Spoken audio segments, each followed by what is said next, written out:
one half of your host. This is my other host here, Holden Stefan Roy. Say hi, Holden. Hi, Holden. What's good, This is everyone? our show, Perspectives.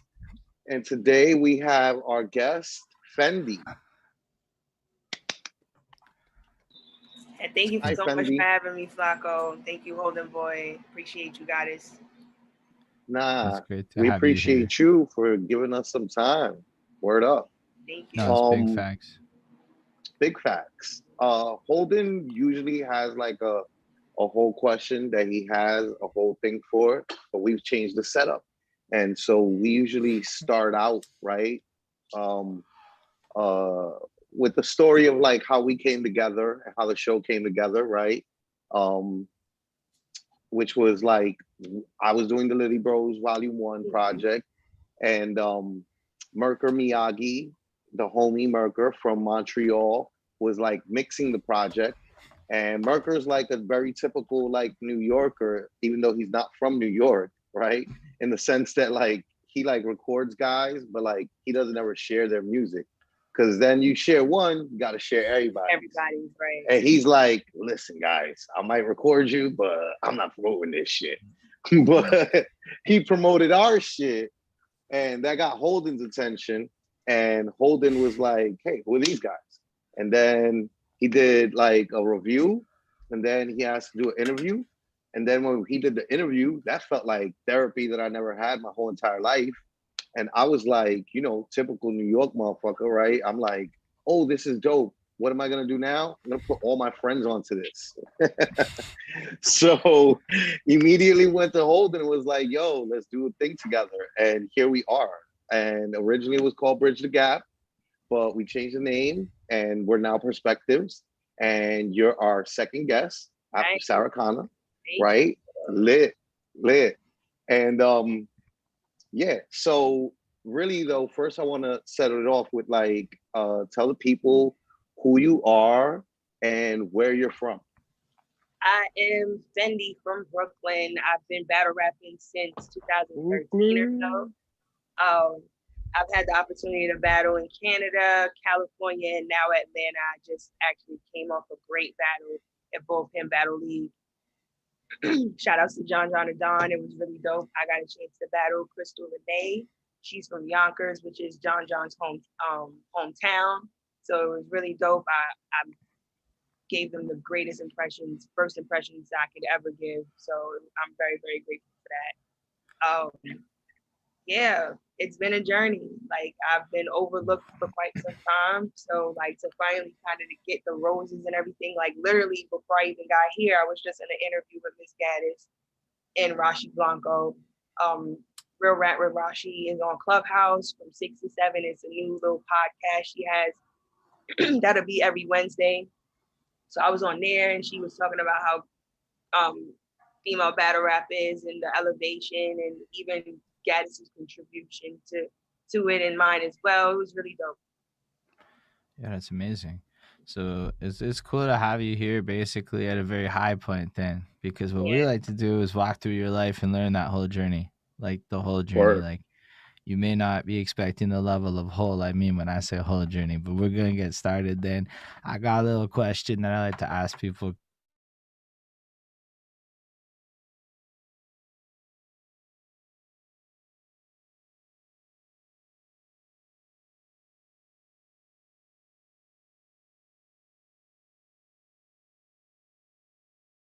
Got a feeling. Ooh. She's vibing. She's dancing. She's fucking washing the dishes. And I started thinking about like this song in general, right? Like this song is now chores music. This is that stuff people gonna work out to, they gonna move to and stuff. Which is just like if you really think about it, kind of insane. Cause 10 years ago, this song is that club smash that we was all getting drunk to, dancing around in the middle of the night with very different intentions and connotations surrounding this track. And that got me looking at music a little bit differently. That means that songs aren't like fixed to what they're made for, right? Over time, the role and the purpose of a song's going to change and evolve into different things. So when you really think about all the today club hits, all the Cardi B's and stuff, that's that stuff people going to be washing dishes and dancing to 10 years down in the future. It's just kind of what it is. People are doing that now, if you really ask me. Like, I've seen like women jog to Cardi. I've jogged to Cardi. I'm sorry, but that Bodak Yellow song is a smash. It is what it is. Like, I like it like that. While I'm in the grocery store, I'm in Stop and Shop. Like, you like doing the spaghetti out, just getting your stuff. Like, it's really good, feel good music. I'm not gonna... I love that song. Like, I mean, like, really just thinking about like musical journeys, right? So if songs have journeys, then we as people have journeys. And if you into battle rap, you gotta have had some level of musical journey going on. I know I heard at least one song that you were on. Boom, musical journeys. So with that, when we think about our own musical journeys, we often go to this point when we're like adolescence, puberty age, when we start to form our identities. That's when we think about it often. That's when everybody talks about it, our first influences. But really, the story kind of starts like way before that. It kind of goes back as early as we can remember, 3, 4, 5 years old. Like, I can remember being like super young, and my dad has all these gray boxes, the amplifier, the radio, the tape decks, all these things kind of attached together, running to all these speakers he had set up around the house. And he would play this Led Zeppelin stuff. And at night, there was that dance music things. At Christmas, we had these dance music remixes of Christmas songs, and that got played only at Christmas time. My mom, she liked musicals and discos and stuff. It wasn't really my jam, but like there was just different sounds and vibes that like kind of filled out my whole childhood. And honestly, like all the way to today, you can kind of like trace through the influences and impacts of who I am with it. So I was hoping you could bring us all the way back to the youngest Fendi that you could remember and kind of walk us through a little bit of the musical soundscape of when you were like the youngest you can think of. I was a 90s kid. I'm a 90s kid. And I noticed like a lot of 90s kids were either raised by their grandparents or was always at their grandparents' house. So you always were around vinyl or some type of cassette of any kind. So I was always listening to anything like Motown. I've even, with me living in Brooklyn too, I've even had a chance to be exposed to a lot of different other music like merengue, bachata, because I lived in Bushwick at one point, and then when I lived in Flatbush, it was West Indian music.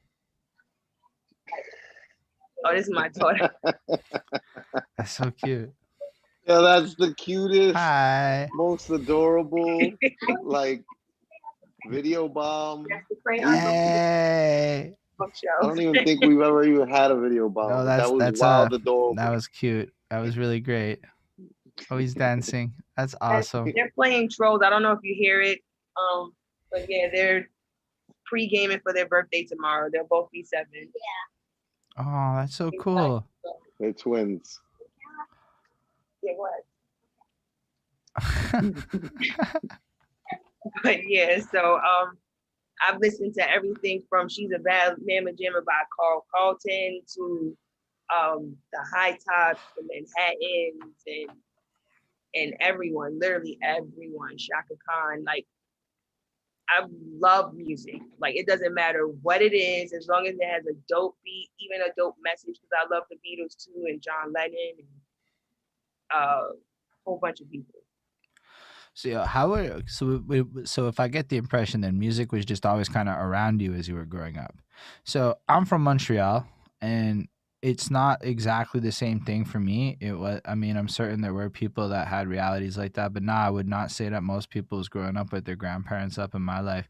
So can you expand a little bit more on like how you were hearing this music? Like, was it people busting out the vinyls? Was the radio? Was it the music videos? Radio, definitely a lot of like cassette tapes, because cassette tapes had a good run until like the first CD, and then CDs took a great run too. So just in every medium at the time, I was always, and then like even music videos too. So just having always music behind you was always like a backdrop, like background music for the most part for me.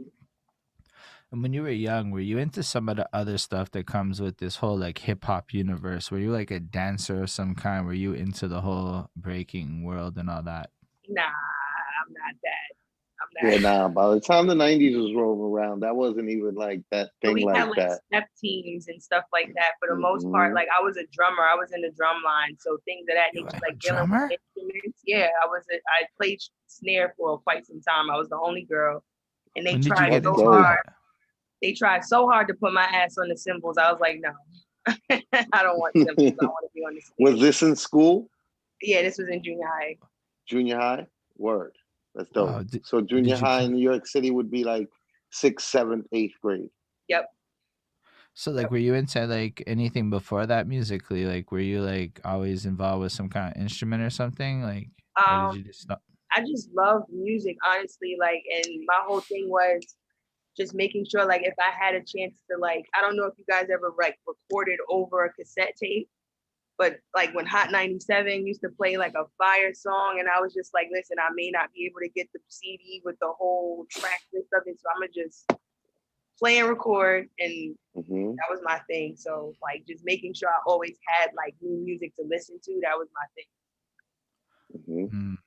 So that's dope. And I mean, I know for you it may feel like I ask these questions and like they're like answers that are kind of what you would expect, but some people flat out look me in the eye and go, "I didn't even listen to music till I was 12," which Yeah. is like, yeah, you get Nah, the we've widest. gotten a lot of like varying like, and but you know what is one thing for sure is that like a sign of like greatness, right? Like I see with our series, I see a lot of people saying that same thing where it's like I recorded over whatever I could. We didn't have no, I came from the same type of environment. I didn't, my parents weren't buying me no microphone. They weren't paying no money for a microphone and allowing me to just rap my to my heart's content and be happy. No, my parents weren't doing that. Nah, and it's Like So also we crazy all just, you even well, we mentioned the made, whole recording part, because like before I even knew I wanted to rap per se, I always knew I wanted to write. So I was a very good storyteller as a kid. And my okay. grandmother was like, since you want to constantly have all these stories, you got to keep them archived. She gave me this big ass like recording thing where you put the cassette tape and I used to just make my own stories. And then it progressed to like poems, and then I'm doing slam poetries for Urban Word and stuff like that, and I'm performing Hold in up. So Black how Ice. that's dope. we are gonna go through all of that trajectory to where you get to the performing Mm. trust. I'm gonna keep this going, like Oh, roll it back, because you're saying you're like young, and you're an epic storyteller to the point where you're being given a tape recorder to capture these. Like, I don't think you understand how cool that Yeah. is. So what is? Can you give us a little bit of background on Yeah. these stories? Like, what kind of stories was you? I loved Rumpelstiltskin as a kid. I felt like that was like one of like the beginning of like mystery type category Yeah. stories. Like, what is this guy? He said his name is What's this. his name? Yeah, like things Yeah. of that nature. So just always having like plot twists and like, is this guy the bad guy? Does the bad guy have a backstory that makes you pity him? Things of that nature. Like I was always like, I would use common characters, but then switch it up on my own like spiel. And I thought it was You cool. would remix the stories. Yeah, Yo, That's that's dope. seriously cool. That's dope. It's like Because all the that's why we ask rappers these talk. questions. Yeah, exactly. Look, all majority of all the rappers is like we like. Frank Stacks just finished coming on a couple weeks ago and talking about when he first started rapping. It was he would just memorize rap songs, right, and pawn them off like his lyrics, right.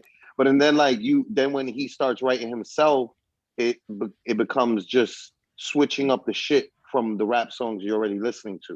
mm-hmm. That's the first easiest way to, and you're doing the similar thing, but instead of doing with the rap songs and with the music, you're doing with the stories that you're Right. reading. Yeah, but and it's That's like because dope. and you end up becoming an a cappella battle rapper, which is Right. Which is so really random. taps Like into it Storytelling. happened just as storytelling though. random. It But happened just as random as anything else. So like, But it's not as random if you think about your, because I look at life like skill sets, right? The Mm-hmm. more that 10,000 hours, perfection, whatever, all that stuff, right? So, what you're doing at 5 years old and stuff, 10 years old, all that range, you'd be like 9 times out of 10, whatever somebody tells me at this part of their life just is kind of related to what they're doing as they're Yeah. like now. And yeah, that's why it's Mm-hmm. so cool that we got that. And you know what? Who else cares? Everybody that like supports you loves hearing about how like a 7-year-old Fendi's retelling Rumpelstiltskin up inside of the tape recorder. Well, I mean, look, right inside the comments, we already got, Ishmael, who's like one of he's always on Holden's feeds, right? And he supports everything that Holden's doing, and he's like, that's unique because he's been Yeah, here for all these interviews. So he knows that, yeah, that is unique. Nobody had said that yet. not Like one that's time. really interesting. Like you're remixing fucking stories. Like that's some and that's it's some crazy real like 'cause, storytelling shit for real. yeah, like when I was doing poetry, like I've had the opportunity to do workshops with a lot of known poets that were able to go on Def Poetry and perform, and they were helping like me, the high school me, try to format like haikus and haiboons and shit like that. So I had came across Sapphire, who wrote Push, and she had did like this particular like exercise where we had to think of like a fable or old like something like where like it's dealing with animals, so like Mother Goose stories or any of that stuff, and like come up with a poem. So mine was she gave me the girl that lived the mother that lived in the shoe with all the kids, and I had changed it to the woman who lived in the Timberland boot. And I talked about how like Hey, this single parent, like this single mother, she has all these kids and she loves her kids, but she wants more for her kids and so on and so forth. And she loved it, like absolutely loved it. We had to do it in like a spur of 15 minutes, and then we performed it at the Bowery, which was dope. That was like one of my Wow, best favorite that's memories. huge. okay, I'm not sure what the Bowery is. Oh, that's in what is it, Lower East Side, right? Yeah, it's in Manhattan. It's one of like the bigger. It's not one of the biggest venues in New York City, right? But it's one of the bigger venues that like ASAP Rocky, Flatbush Zombies, Bodega Bams, when they were all first coming out, they performed there. A lot of like, I'm pretty sure that Griselda performed there. Like, it's just one of those venues that when you're first coming up, before you end up doing Madison Square Garden as like a signed huge major act, you more than likely doing Bowery, and Okay. you graduate to Webster Hall, and then you graduate to like hopefully Madison Square Garden one day. Yeah, that's Yeah, it was serious. dope. It was really, really dope. And you're doing this in high school. Yeah, I've been So writing literally since like as long as I can remember, honestly. I still remember the first time my mom told me that she was so upset I came across one of her red lipsticks and was writing on the wall. So I knew I was a writer since then. that's so cool though. Honestly, I'm a big reader and writer, so like for me it's like that's amazing stuff. To see somebody come into battle rap and your pen game is ridiculous. Okay, Thank like you. I'm listening to what you're saying and how you're saying it, and I'm like, okay, now you're like, yo, I've been writing and storytelling since I'm like 5. I'm like, okay, this makes sense how you're Mm-hmm. so No, it calm, does. posed, and yo, it's like you're surgical. You're Yeah, we were surgical with talking. We it. were talking about your demeanor, because we before we do the interview part, we like build up with the audience, and we like play your music or your battles or your Yeah. interviews, or depending on what's like the majority of your content online. And we played that song that you gave me the link to, which now I understand what you were telling me when you were like, mankind, and I'm like, no.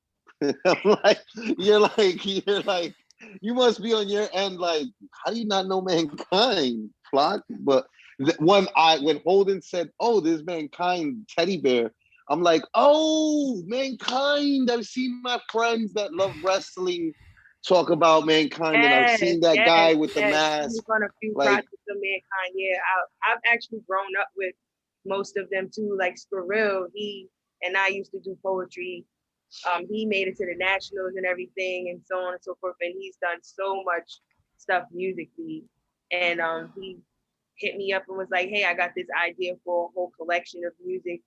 and I want you to feature on a few projects. And he had like certain segments. I don't know if you catch the theme of it all, but he used like WWE wrestling intros and skits and everything to speak I'm on just like bumped the one civil track. rights and all Yeah, that. we only played the I'm one not gonna track. lie.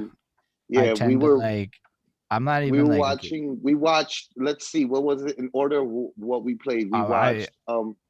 we watched you Your battle kid somebody, and then I don't remember which ones. I watched like 7 or 8 of your the battles religious kid. this week. Oh So yeah, I battled Kid Noah. That was a um Christian battle rapper from shit. Brooklyn. I have it open here. Maybe I can go back and tell you Yo, he got on who my we watched. nerves. I'm not gonna lie.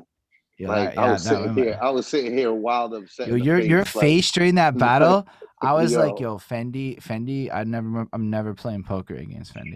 Uh, we watched LAG, I believe, on the stream. I might be wrong. And then I know I watched HF Smooth, and I know I watched the Jade one, and at least one or shit, two I other ones that I remember that. can't remember, because I'm not really like I got into battle rap when I started doing this, and Flacko was like, "You never heard of Iron Solomon?" And I'm like, "No, I've never heard of Iron Solomon." And then I had to start researching people. So like week over week, it's like, who was it this week? Okay, let's go investigate and find what we can find. So yeah, that's how I got into like just there. But watching you do it, like it's like with fresh eyes and shit. I'm just watching you, and you got like this like deadpan, cold, like nothing phases you shit. Like they say whatever, and these guys are like blah, rah, rah, rah, moving around, and you're just like, whatevs. I'm gonna kill you with my bars. It is so crazy because I, like when I come in, I'm literally like this. Like I don't know if this person, because I've also noticed a lot of my opponents, they step their stuff up like totally, when they step I can empathize. I can empathize with that plight. That I always tell Sarah that I feel like that was my entire career, where it was like every one of my opponents, I look at their footage and then I look at their battle versus me, and I'm so like, unimpressive. why did you decide that I'm the person that you have to go wild hard in the paint for, fam? Like, you never stepped up this hard in your life ever, None of this but hot shit against me, Sam last week. you want to Like, suddenly reach your none of zenith this and hot shit. shit. Like none of it. So what Where I've was this noticed, guy when I was looking at your footage? You want to bring this guy out for me, brand new right? and Like shit. yeah, like you had to just, I I can noticed that. empathize. I also take that as a compliment because then I know that Yeah, they're watching and they also know that they're definitely have to write. Like even the dudes, like most of the dudes that I've battled actually called me out and was like, "Yo, I would love to battle you. I love your pen," and that's always been a great accomplishment of mine to have dudes say, "Yo, like you have a great, great pen." So it's just really now I really want to work on performance. I've been working on methods to improve that as far as like having a mannequin sparring on my roof, yelling because I have a very soft voice and I know that. So now it's like me just channeling that inner animal. That's what I'm trying to do right now. I don't even know what you're supposed to do, right? I just know that I love the cold steel. Like for me, the way you bring it against the energy when I'm watching it after on YouTube and you're not in the room, you look harder than almost everybody else yeah. on Now camera you got a really after the good fact. energy So, I during mean, battles that gives like your opponent. You're not giving your opponent much to work with. You know what? Like when we were watching your battles, I said that your pen is up there for me, like with Chilla Jones. You know what I mean? And like I think that like that's he's a good example, period. I think that you have a lot of commonalities, baby, in your performance style with him, where like, he doesn't give much energy, to the opponent when he's rapping at Right. all.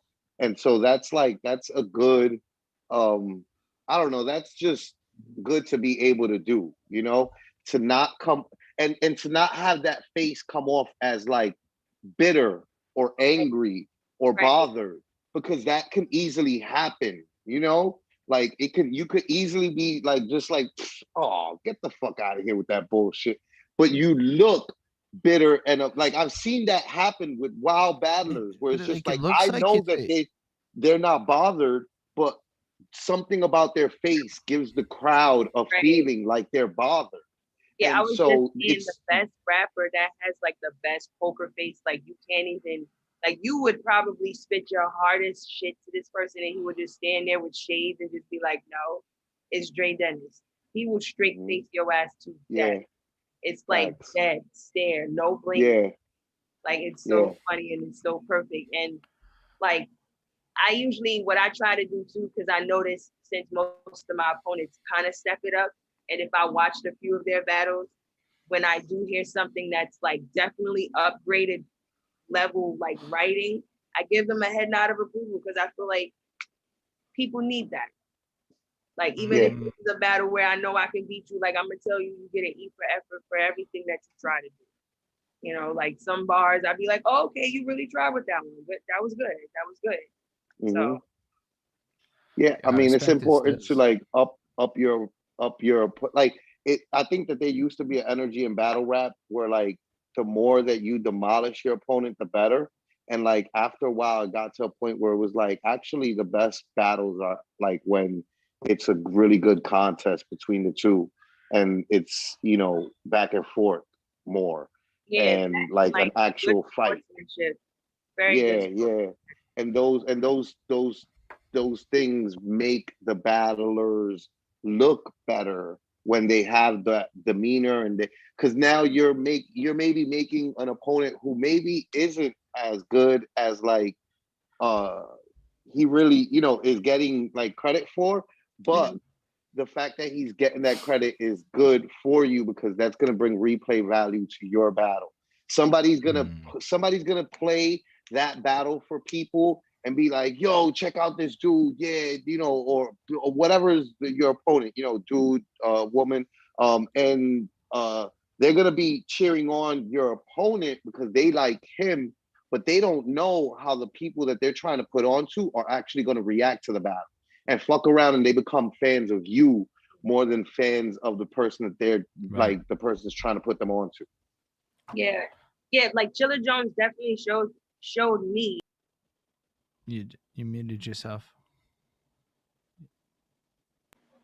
When you're very like intricate, a lot of people, there's gonna be a selected amount of people that's willing to listen in. So now I kind of learned to maybe even not simplify it or dumb it down, but make it to where it's not as abstract for the average listener. And also know, like if I want to implement any type of aggression, not to sound strained or forced. I noticed that when Chilla tried that initially in like the beginning, it didn't work for him until like he kind of like found his rhythm. So right now I'm in that process right now where I'm finding my rhythm, where my tone, I really want my tone to resonate with the crowd because the bars do, but a lot of people feel like I can add a little bit more bark. So that's what I plan on doing this year. Yeah, respect that you're like even able to just acknowledge any of that and be willing to like, nah, I'm gonna be like exactly this good when I do this exact thing and it's in progress. And that's big. Not a lot of people are able to identify exactly what they need to do to improve. And a lot of people are just like, nah, I'm gonna keep working, it's gonna pop off. And I'm like, yeah, I fair. mean, look, that when we were watching, that's the religious kid. His name is Kid Noah. Yeah, when we were watching the Kid Noah battle, like he was saying stuff that I was just like, we were saying that he clearly thinks this is much better than what it actually was. No, like he was like, okay, like I mean, I don't want So to be like like mean people or like that anything, are but like he's hardly ever going to like necessarily look for things to improve upon. If you're thinking that everything that you say is like the flyest shit ever, then you're probably gonna just keep on resting on those laurels rather than trying to like, up your game. I mean, for all I know, he could have, like sought to improve. Like, but I'm just saying He definitely did. But also what I noticed too, when it comes down to dudes, when it's time to battle me, when they're already doing prediction blogs saying that I'm winning, that makes them hella pissed off to where they're like, listen, like whatever I write is going to be enough. Like fuck out of here. So like I totally get it. And then they also have this thing where they can read the crowd a little bit better. Where they like you seen him take his ring off. He's not one to do that naturally. But he knew that if he was to do that, take the ring off, it would kind of bring everyone on his side. Like, wait, hold on, he's a whole Christian. Like, what's going on? Even I was like, hold on, like, throughout the battle, it was dope. It's good to incorporate the crowd, to know your crowd, to know your audience. But Um, like, it doesn't translate as well on the internet. I'm not even gonna lie. Sometimes it depends. It depends because That you kind one of know we were didn't. both home. Everybody is very very familiar with both of us. So for them to Okay. see for them to see us Mm. battle, it was really significant, especially because I've battled so many aggressive dudes, and for me to battle this Christian, I felt like it was the easiest thing for me because I was like, listen, I've heard worse, so a Christian Yeah. can't tell me no nothing worse. You know what I'm saying? Yeah. I mean, I just thought it was like a fascinating thing to watch because like the problem I would say coming into battle rap is the lack of context. So when you're in a lot of the localized settings, everything makes sense. All these moments are like super like significant to the people that are there. But then everyone watches it after and you're like, nah, it's really just the bars and like the really obvious theatrics that like Yeah. make sense that count. So like when I'm watching it, like I got the URL app recently. I've used it that much, but when I Yeah. dabble Holden on is it, like not. I don't even watch the battle honestly because it's on the phone. Like what am I gonna do? So I put it out on a walk or whatever. I'm holding it and I'm listening to the battle more than I'm really watching these battles. That to me is kind of the most interesting part. But that's my thoughts on it. I mean, but that's Um, also, that's your experience with it, right? Because you're using it that time to dedicate to right, watching battles. There's some people that like with the app, they connect it to their TV, their phone to their TV, Tablet, the and they whole watch. Yeah, they like watch like mm, battles like they're watching movies at home. Like they like it's like the home Oh shit, I theater, could do that. Okay, loud no, as fuck, and I'm gonna try that yeah, on my phone. I just realized yeah, it's not and that hard so to. you know, and then it's weird. Then you got people like me that when I got the URL app, I just watched battles on my phone whenever I did have Yeah, time, man, I and binge watched everything, and then it was crazy. They categorized it by artists too, so it was like, oh, I could watch a chess battle, then switch it over, watch a saga battle, watch a nitty one. mhm. So it was really dope. I'm very, very bougie with my app. I just found out I could do like the horns that I didn't know I could do Don DeMarco, none of that. I was like, that's all Don I do tomorrow. now. I just be like, That's amazing. All right, so Bang bang. bang, let's go bang. back Yeah, to your story though, because ultimately we do want to capture the story of Fendi, and we're like basically at the beginning of the story as far as it Yeah, goes. we're But still in junior high. let's go. Like, I wanted to talk a bit about high school and like because you said you've been writing forever, but what when did you like start like really getting into music yourself? As in, um, I because you had should. ran into an artist doing a talent show in Brooklyn at this like local library at the time. Like talent shows was like the biggest thing for anyone to kind of get their foot in the door when it come down to like being even acknowledged for their talent. And in high school and junior high school, that was like the best things to kind of sign up for. I had came across this artist named Dama Dozen. He was like a few years younger than me, and he heard me singing. So I actually started as a singer. I didn't really start Wow. like doing any like rapping or anything until like probably like 18, 19 or so. So I was a singer from like junior high school to like maybe freshman year of high school and kind of stopped. Uh, I had like uh, a lot of like family things going on where it kind of really stopped me creatively. Where at one but like, point, all I really could do is the poetry workshops because it was like within after school. So so like, were you like singing always? So you were always a singer, like from when you were young? yeah, yeah. Once I found out I could sing, that's all I really wanted to. That's all I ever did at a certain point, and then I just stopped. I don't know what even made me stop. I think at one point I even was going to infuse my singing with my rhymes, and never really got a chance to really do that either. So, but I plan on doing that this year. So, That's dope, though. All right, so basically, you're already a writer and you're already a singer because you linked up with an artist because there's a bunch of talent shows and variety shows going on in your environment, which is really cool that there's just a lot of talent shows and things going on and that there is such a heavy push on music in that area like that. Like, I think a lot about the impact of like those kinds of youth programs and how much they really Yeah, do get showcases people is on. that thing. Like even if you were just a dancer and you had a dance team or a dance squad, it even had like um, a few of my friends. They eventually became DJs because they were the ones that came up with the whole mashup for the dancers to dance to and everything. Like all the songs and segmented them and everything. So like it really got us to kind of hone in on what we wanted to do creatively, Right. each and every one of us that ever participated in a talent show. And I thought that was like the best thing about the showcases. No, that's really cool though, and I'm glad you brought that up. So you're going through high school and you're singing. Do you guys like actually record anything, or is it more just like jamming around? He did. I did a song with him too. I forgot to send it to you, Flacco. It's called What I Need. We were like I was in high school. He was in junior high. It's so hilarious. To even think like I was recording in his living room, and he had actually went viral for this parody of the Dream. Shorty is a -10. So it was pretty dope to even feature on that project with him. He was dope, hella dope. He's still doing music now. Actually, he's had the opportunity to do music with Fab and It's tour with dope. Phony People and everybody. So yeah. Oh, that's awesome.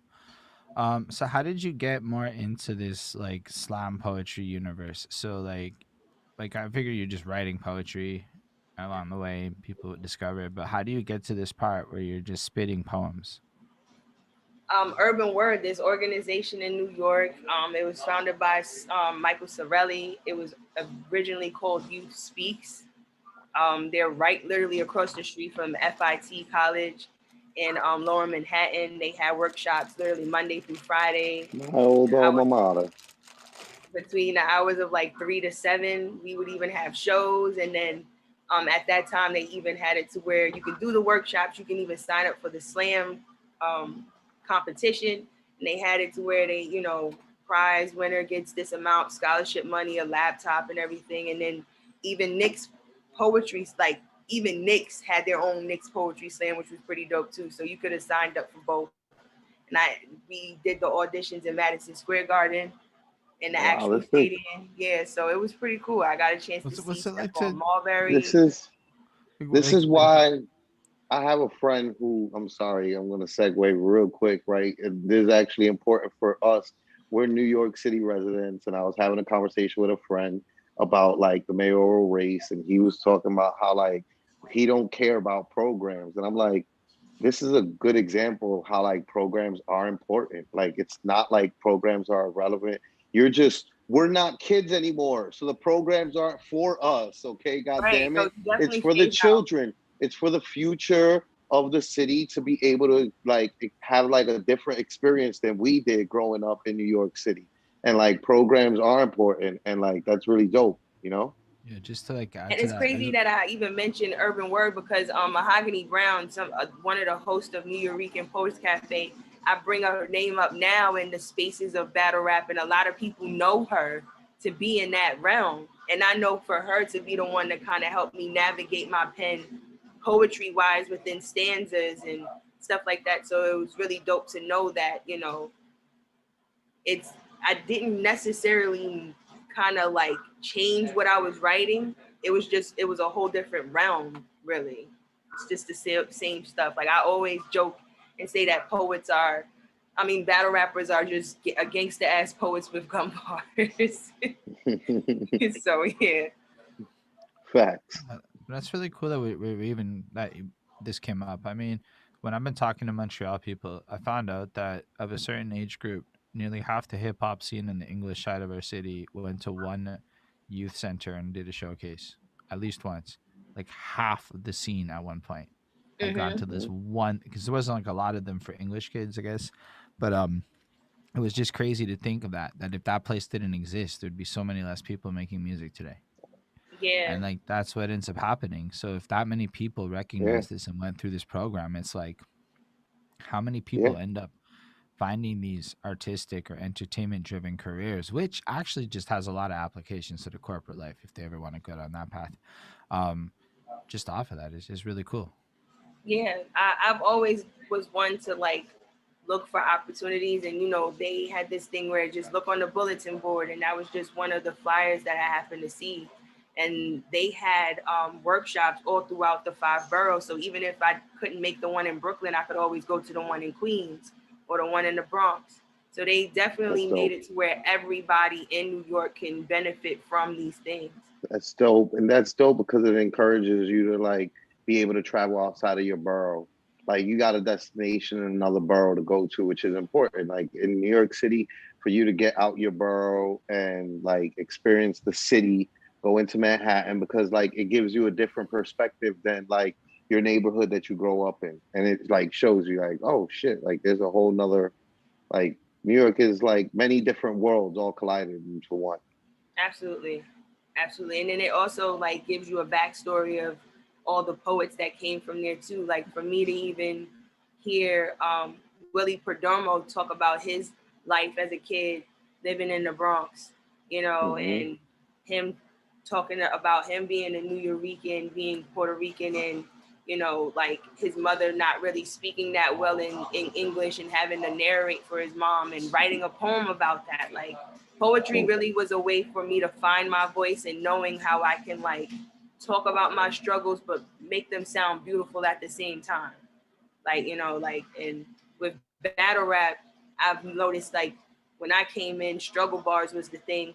So the whole what you know about shit from like Suge Knight from Suge and stuff really kind of put into perspective how sometimes how beautiful the struggle could be and or like what it made you do as far as like persevere.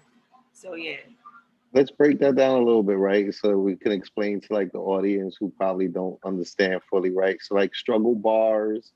I mean that like it wasn't like it wasn't explained, right? But like struggle bars are like essentially like, talking about your struggle coming up and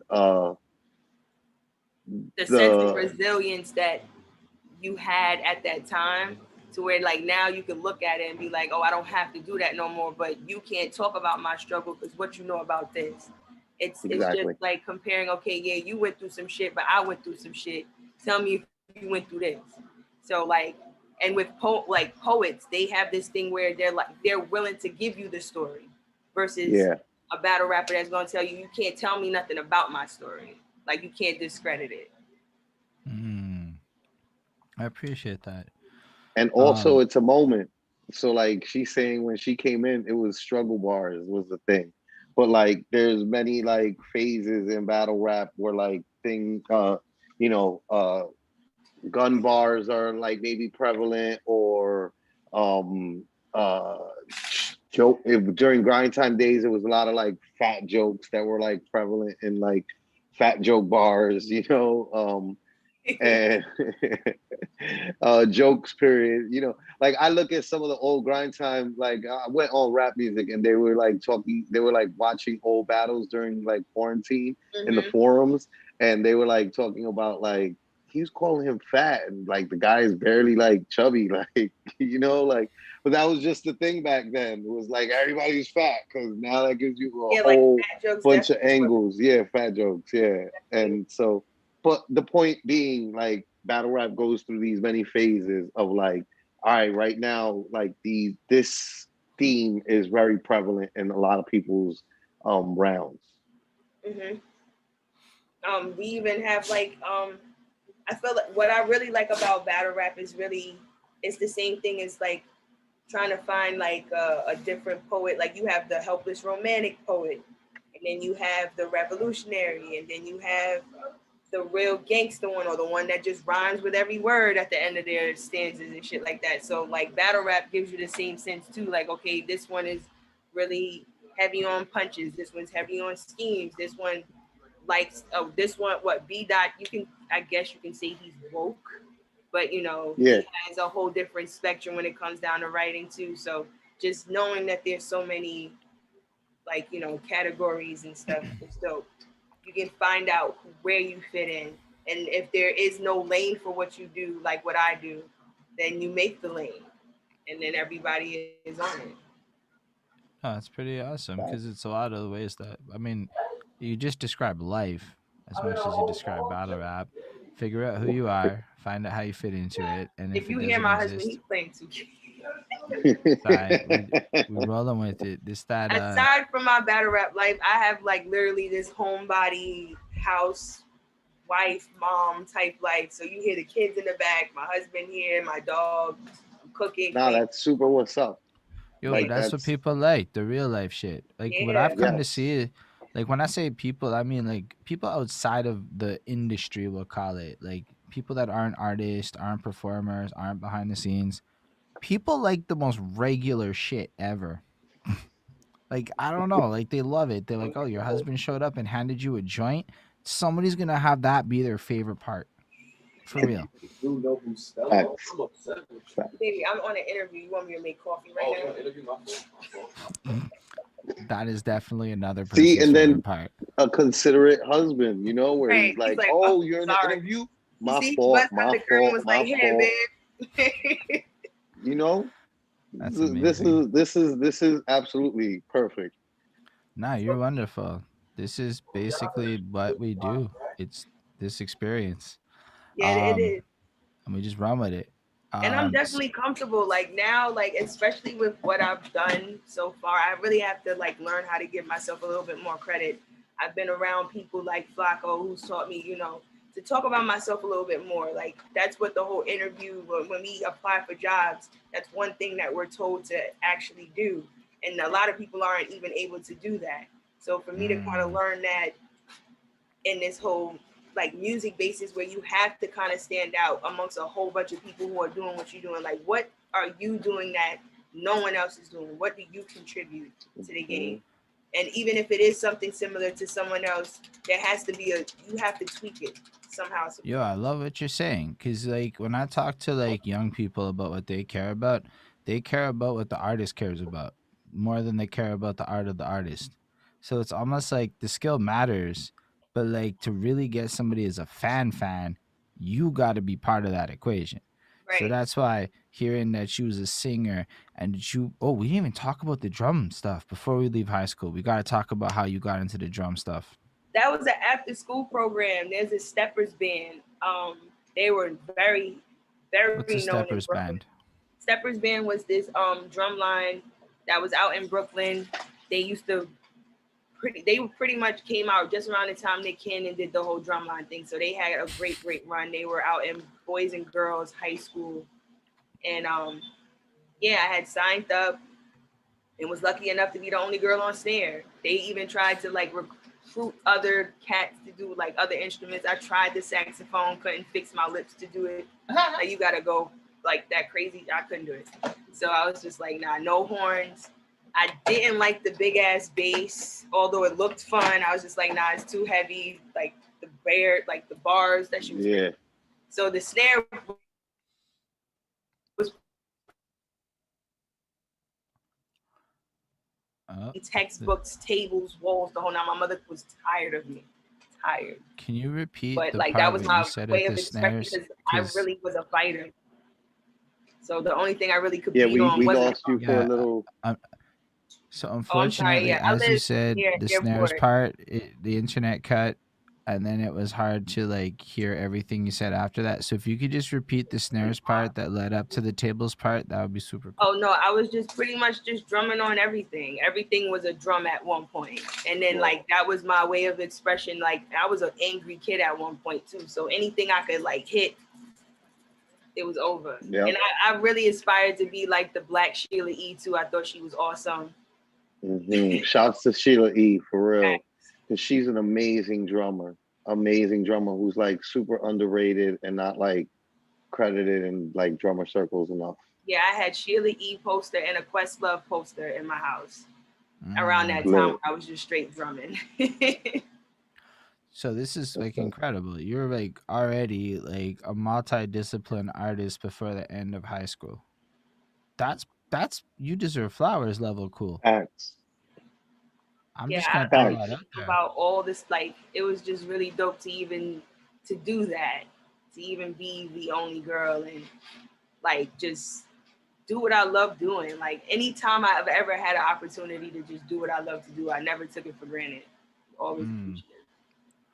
So then I guess what happens after, like, how do you get into into battle rap or rapping in general? Like, so your poetry makes sense, you're doing the poetry, you have that natural flow. And then all of a sudden high school I guess ends, and then what happens next that, like, in your journey? Uh, Somehow I managed to be in this Facebook group where they were doing like this freestyle battle thing where um, you have to spit like 4 bars, 2 to 4 bars, but the last word you use, someone else has to start their 4 bars with it. And I participated in it, and somebody reached out and was like, "Hey, we want you to be a part of our league out in Coney Island." And the rest was history. Like honestly, I still keep in touch with them. I even tell them, "Hey, if it wasn't for you guys, like I wouldn't even be traveling anywhere." I just That's hit them up. crazy. Yeah, like I hit them up and was like, "Guess where I'm going now? I'm going to Atlanta." It's like really dope. I would have That's never dope. even thought battle rap took me to Canada, like across the Yeah, but border. like for real though, I think it's nifty that you started that with, I was in a Facebook group. Because What? Facebook groups are in a weird place right now where the reputation isn't the most solid for this kind of thing. Like Yeah, if now you I have think the like in the beginning, wasn't it so cool though, Flacko? Like Bias and Caps and Yeah. Instagram, like all of those, they had certain things that we even had a dude that would like Photoshop battle at rappers' faces to like everyday workers' jobs. Like what how would you feel if Loaded Lux worked at IHOP and come up Yeah, with yeah. bars for that? There And were all sorts of things yeah, that we were were doing that mad was shit. It was fun. It was fun. Facebook was fun once upon a time. yo, that's Before the super band cool. hammer started Before going the trolling, crazy. I really think I, trolling and narcissism is what killed social media presence for the most part. There's always somebody quick to say something negative or something that's derogatory, a which is why we have so many stipulations on what we say now. yeah, that's Yeah, big. facts. But like Facts. It's when kind of we're like the QAnon thing, where like they go too far in the name of like freedom of speech, and then it's like they ruin the fun for everybody who is like just having fun saying regular crazy shit. But it's Right. like, And it see, also like goes to we weren't being PC, we were being a little crazy too, but you went extra crazy far with it, trying to right. prove a point, and now here we are. Everybody's banned, and the social media is a wasteland. And it social also goes media to is show also too, like just like, comedy at one point was really like um it told the truth, but the real raw truth, right? So half the jokes that we were laughing at that Eddie Murphy said, or even Dave Chappelle said, now cancel culture would be like, no, like we want this person to cease to exist. So, and that's what I also like about battle rap too. Like the rawness is still there, although we're still Yeah, trying to find out what's the what's the limit to that disrespect. Because disrespect sells, yeah, but we can't fray away from the fact that you still have to be clever. You still have to have some type of like I think creative. that's kind of what happened a little bit though. What you just touched on with the disrespect thing. Yo, for like, you know what changed between 2010, let's say, and 2021 on Facebook? About 2 billion people joined the club. And I'm not even playing. It went from like a few million people in colleges, and then 100 million, and now it's like 2 billion people around the world. It's like what, almost like something like 1 in 3 people has a Facebook account. And yeah. that No, means I the whole mean, world is there. So then with that, the disrespect game really escalated. I don't know about your Facebook, but I watched that disrespect game go to levels that were like the conversation would become disrespect before discourse. And then I still see that play out. And then I saw the rules come. So like it's unfortunate that like a lot of things are changing, but there's just a lot of people that also think it's super cool to just call random strangers names for the sake of it without even talking to them. yeah, I facts. mean, fair enough. Like maybe that's allowed, but I know that I'm in Canada. I don't have all that like freedom of speech stuff to the degree that you do. It's not the same anywhere else but that one country you live Yeah, in. it's just the United States of America that So does it's this. like Like, now my we're freedom playing of in a speech. global I could world. my Right. That's not you're impeding on my here. freedom of speech, and it's like in other countries they're like, what freedom of speech? Yeah, Right. We it's Like don't like they're have we that. selective. They're kind of a little bit more conscious on what they say. I feel like a lot more people outside of like New York and like places where you kind of have to have that grit and that mm, wise like the wisecracks ready, you know. You can kind of think before you talk and say something versus where, you know, you kind of have to be on the defensive. And sometimes communication, like context really matters too. Some people are quick to misinterpret what you say and you don't even come from a negative, you know, backing with what you say. I also notice education rates and knowledge sets don't match very well. So it's like it's I think it's just like we're adapting, and within a decade we're gonna be back to being able to crack jokes and everybody's gonna be alright with it. It's just this middle ground. Because it's also grandmas there. Like it's not like you know like how we used to not say things in front of grandma? The Yeah. grandma's on Facebook in front of Yeah, all but of you know like but like grandmas like kind of like are different than they used to be. Like where it Yeah, used to feel like you couldn't curse around your grandma. now Now it's like grandma your curse. grandma's cursing. So you're like, I oh, accept grandma that. cursing. Grandma want to I'm go to the cursed too. club too. She want You her little know? seafood boil. She ain't taking care of nobody else's kids no more. I She fucks with that answer actually. No, but like, okay, so you went from a Facebook thing, and then you said the rest is history. And I know there's like a history of battles on the internet from 2013 until today, but it's still like 8 years of you doing yeah, because I would stuff. have Yeah. never thought. I really would have never thought. Like, because I even wanted to do journalism at one point, way before like fluff journalism was the thing. I kind of wanted to indulge in like politic journalism or anything dealing with like sports and stuff like that. So I definitely just wanted to be in the realms of writing. I never would have thought I would have been prosperous in what I'm doing now as far as battle rap. So, like, what was your first battle like? How did that whole environment play out? It So took you a get, year for my first battle to even happen. It was versus someone who was twice my age. It was in Coney Island. It was wintertime. It was brick ass. But It was. wait, how old were you? I was 19. I Yeah, I mean, was 19 going on okay. 20. And young Fendi heard one round unlimited and was like, okay, cool, I'm writing 18 minutes. Shorty wrote the most disrespectful shit in like 6 minutes and had everybody laugh at me for like 8. I'm like, yeah, this is not cool. So I like with that, I learned, okay, I gotta be Yeah. disrespectful with it. So like I learned that being lyrical is not gonna really work all the time. You gotta have to have other elements. And throughout my battle career, I've battled people who didn't have what I had, but had other things that I can add to my stuff, and I'll be A1. I've battled Gwitty and learned how to, you know, have comedic relief and even like scheme more because he's a schemer. I've battled Trey 30 and learned how to say like certain things that's funny that still ended with a punch. So Mhm. like, oh, VA Paper Chaser, I just had the opportunity to battle in front of my peers, which I thought was dope. But yeah, with every battle, I was able to kind of like implement something that my opponent had that I didn't at one point think was important to have aside from lyrical ability. Battle rap definitely has taught me that, you know, it used to be bars over everything until certain battlers really kind of upped the ante and went up without having to have bars. Like Dot, he's not really bar heavy, but he definitely has momentum and he knows how to sell a reach and so on and so forth. And just having performance when you Facts. don't have bars works for your favor too. So Yeah, that's a fact. Dot is great at that. so basically, are you like I don't really know how you go through it as a battle rapper. So for me, like I get that you go to events and you write a bunch of bars for your opponent and then you battle the people and then you're involved in leagues or not and then it's kind of foggy. So I know there's this great rap tracker website that had all of your battles nicely and conveniently put together. So I Yeah, clicked verse on that, tracker is the shit. a verse tracker, and it was very helpful.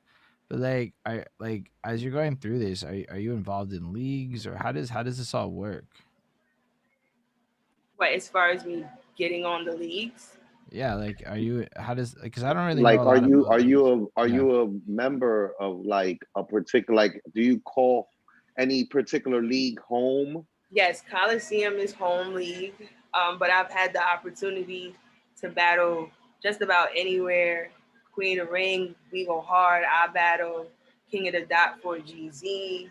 I've also recently were able to add Bo Pin to that list as well, which is really a great achievement Yep. because that was his first ever all female card as well. So I've done a lot of things for the first time for other people, and it's been really rewarding for me. What kind of things have you done as the first? I'm just curious. Um, we Go Hard. They had their first female card a while back. It was the Laura Strode card. It was like their Halloween themed card for females. I was able to get on that. That battle was so good that they dropped it on We Go Hard channel and on Queen of the Rings channel. That's They dope. did that actually twice to my battles, and yeah, being on Bullpen's first women's intake card, that was dope. It was supposed to be three battles, but it was ended up being two. We still made it work, and it was great. We definitely impressed a lot of people. Um, me having the first intergender card for my first home league, which was Brooklyn Light Club. I've done a lot of first stuff. Okay, you started at Brooklyn Night Club before you did Coliseum. Word. Copy. Yeah, that was the one that recruited me after I did the freestyle battle. That was their group that I was in. Word. I remember Brooklyn Mike Facebook group.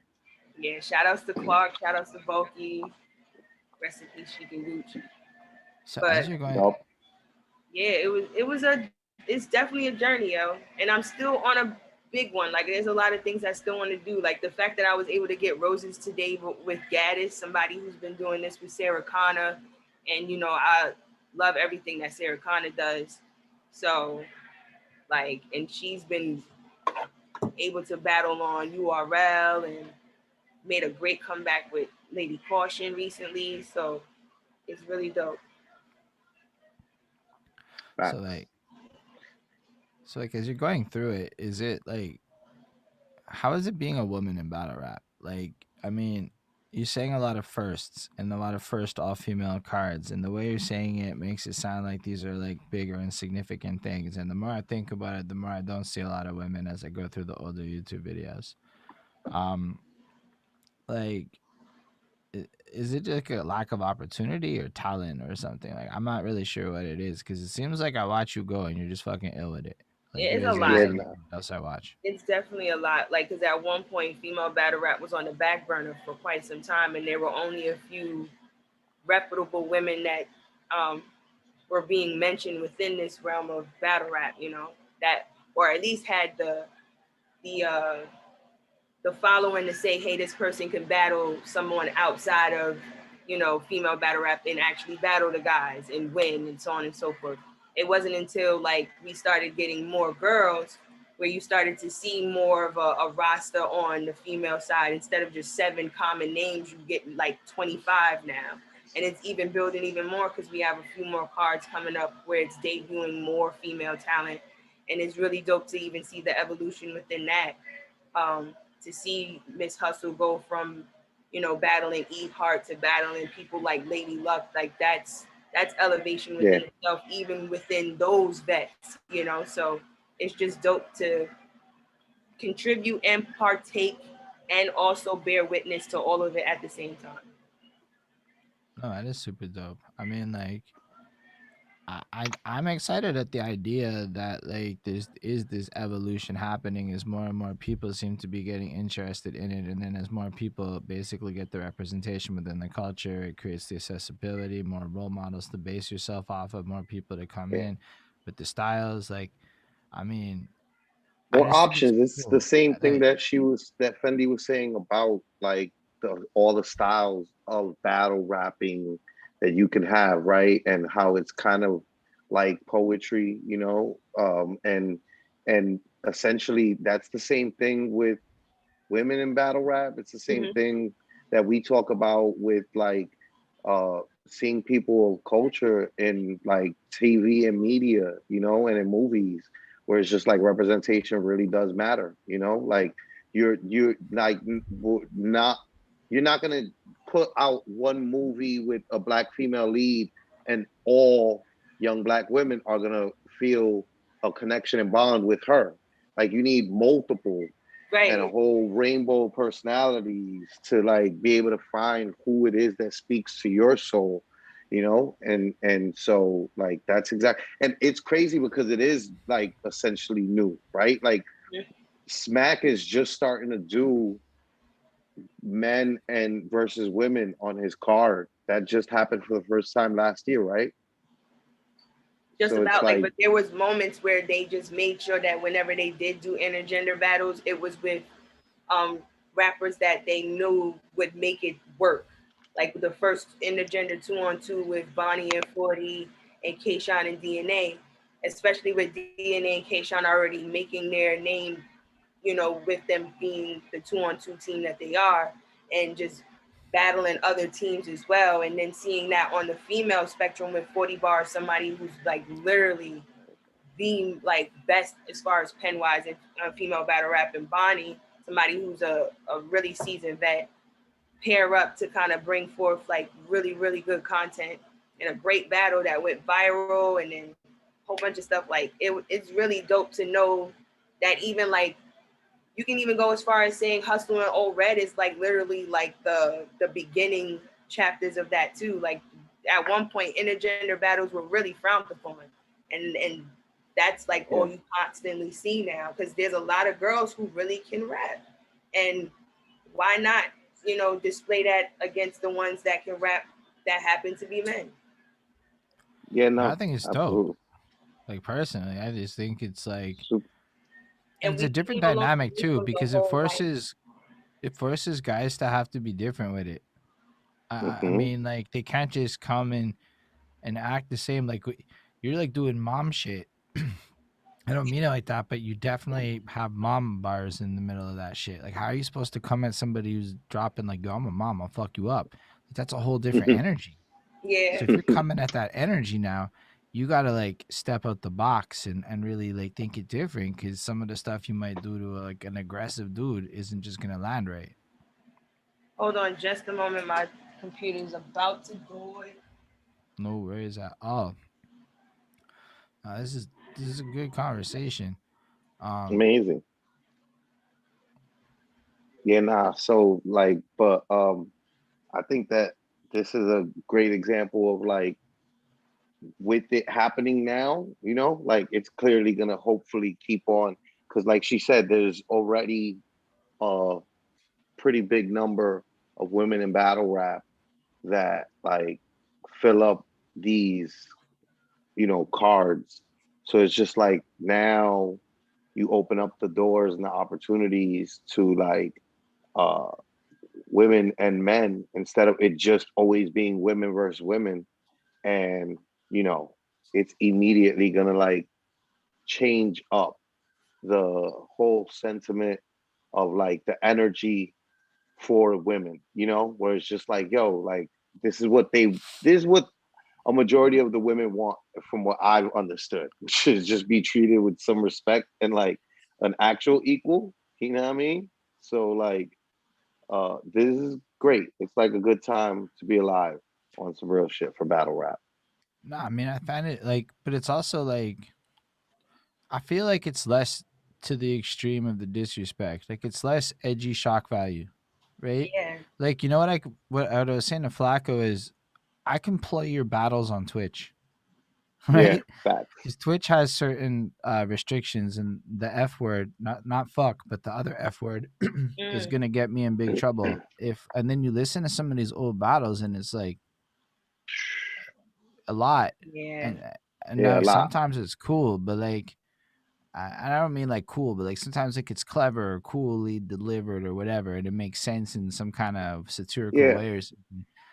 But sometimes but it's just like, bro, it's just kind of yeah, I mean homophobia for that's the sake of that's it, you that's know? definitely like you know why And a lot of that, people were turned off to battle rap for a long time. You know, that's something that Jay Smooth brought up when he was on his show, and that we talked about behind the scenes back in the days, which was just like too much like you know, rampant homophobia and misogyny is like a guarantee that this will never like be put in any mainstream like This is not gonna be in people's homes, folks. Like But then it's with like, all that rampant homophobia and misogyny, you're not Yeah. gonna. We just can't put you on ABC. You guys gotta understand. You know, like you're not gonna get a show on NBC, and like it's just not gonna happen. Right. like That's the reason why I've always kind of appreciated the fact that I've never really resorted or like relied on violence to write. Like, 'cause as far as like I can hurt you so many ways, but does it flow? Is it clever? Does it because I know I can still belittle my opponent in different ways. You know what I'm saying? Like I don't have to necessarily cause bodily harm or say how many ways I can hurt you to really like win this battle or just, show that I'm better than you in general. And I feel like at one point that was what the basis was. Oh, who had the best gun bars? And then I guess you can say like when writers like Lada Zay came around where he kind of finessed, and conceded too, where he kind of finessed even like how we word things or breaking down words.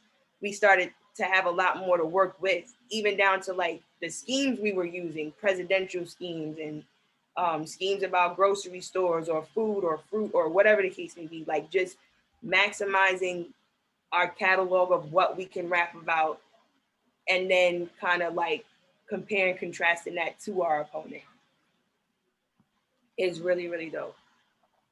I find that like it's a lot easier to digest. To be honest, there's no rationalizations I have to make at that point. But I was like watching your battles, especially, and not just yours, but like some of the more recent stuff that anybody I've seen done. It's like it got toned down a bit, and Yeah, I don't it know, did. like, but not in a way that feels like bad. It just feels like Mm-mm.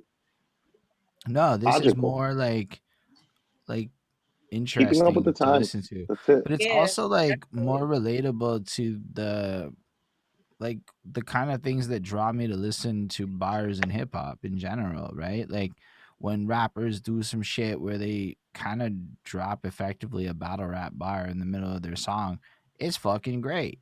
And then like to see like that kind of like it's almost like you're taking the same poetic elements and flipping them into attacking your opponent. And it's instead because a lot of like the '90s golden era is just battle rap at nobody. Like Yeah. they just Yeah, yeah, battled yeah. nobody. No, unquestionably, that's like what the '90s absolutely was. Like Block it was parties, a lot of rapping freestyles, about ciphers. rapping Yes. about beating people at rap. But these Yeah. people aren't on the song. It's just you rapping about these imaginary people that you'll beat, with your raps that are so much better than theirs. That was the majority of '90s rap, you know. Yeah. But then it makes more, but you take that energy into battle rap, and it feels like that's what a lot of you, not, I don't know how many of you, from what I've seen, a lot of people seem to be more tapping into that, and it makes it like just kind of cooler and honestly a lot more accessible. Like I understand a lot of what you guys are doing. I don't understand the inside joke or the league disses and all that. It's when it gets into like a little bit, you got to dig for Yeah, it. that's when it gets into the whole like the tangibles that really have nothing to do with nothing. But like they're still cool for the people that get it, right? So Yeah, that's like I also was gonna cool. Like say, I'm not because gonna say like for taking for away us, is for the bad, people who are on the inside, it's always like, oh no, like he just said what you call it about what you call it. Right, like, oh, Yeah. he messing with what? He messing with Oh, who? what? Yeah. I'm a new And up. Like, sometimes you know what too, like I find myself like a little bit like the old like elder statesman in the shit, right? Where like I don't get shit, right? But like then that makes me ask and like find out, like, oh, I who, what, definitely do where, that when, for a few bars. I've done, Yeah, yeah, even though I know yeah. like what people like, I know the pedestal people put my pen on. So when I question a bar, like for perfect example, I did not watch any Friday movies ever until like the pandemic hit us. I watched all of them now, and now I get every bar that I missed. But when there were certain Friday bars, I'm just sitting there like, I guess it's fire. Like, yo. can't I watched refute Friday like just it. recent So too. Like, yeah. Kyrace is in the Zoom, and he's like, "What?" That's one of those. I do that shit with my best friend with Hot. Like Hot, like he's like notoriously he's never seen Independence Day, and I'm Oh, just wow. like, what the fuck do Yeah, you I've never seen mean? Independence Day. You never seen Independence Day? I feel like for you it's okay, Holden. No big deal. I don't mind. But my boy, who's like, what? You're bugging, Every bro. time I say that I have never really watched like all the movies that we were accustomed to be like, oh, I watched that. I can literally, it's really, I little to like five probably I've watched. And I just watched, what was it, Players Club not too long ago. I was just like, okay. I was late to the party. I feel you on that. I wasn't allowed All to good. watch a lot of shit when I'm young, so I only got into it all when I'm 18 plus, and then it's like what trying to catch up plus absorb all the new is very hard. It's a hard balance Very to hard. do both at the Very same hard. time. I Listen, don't basically feel spent my bad. whole I felt the adult life same doing way that. back in the days, like with a bunch of like Nas's Illmatic, Tribe Called Quest, De La Soul. Like Yeah. a lot of that stuff was like before me, and like by the time like I came around, I'm just like, bro. Like it took me to get to my 20s to like listen to Rakim Paid in Full.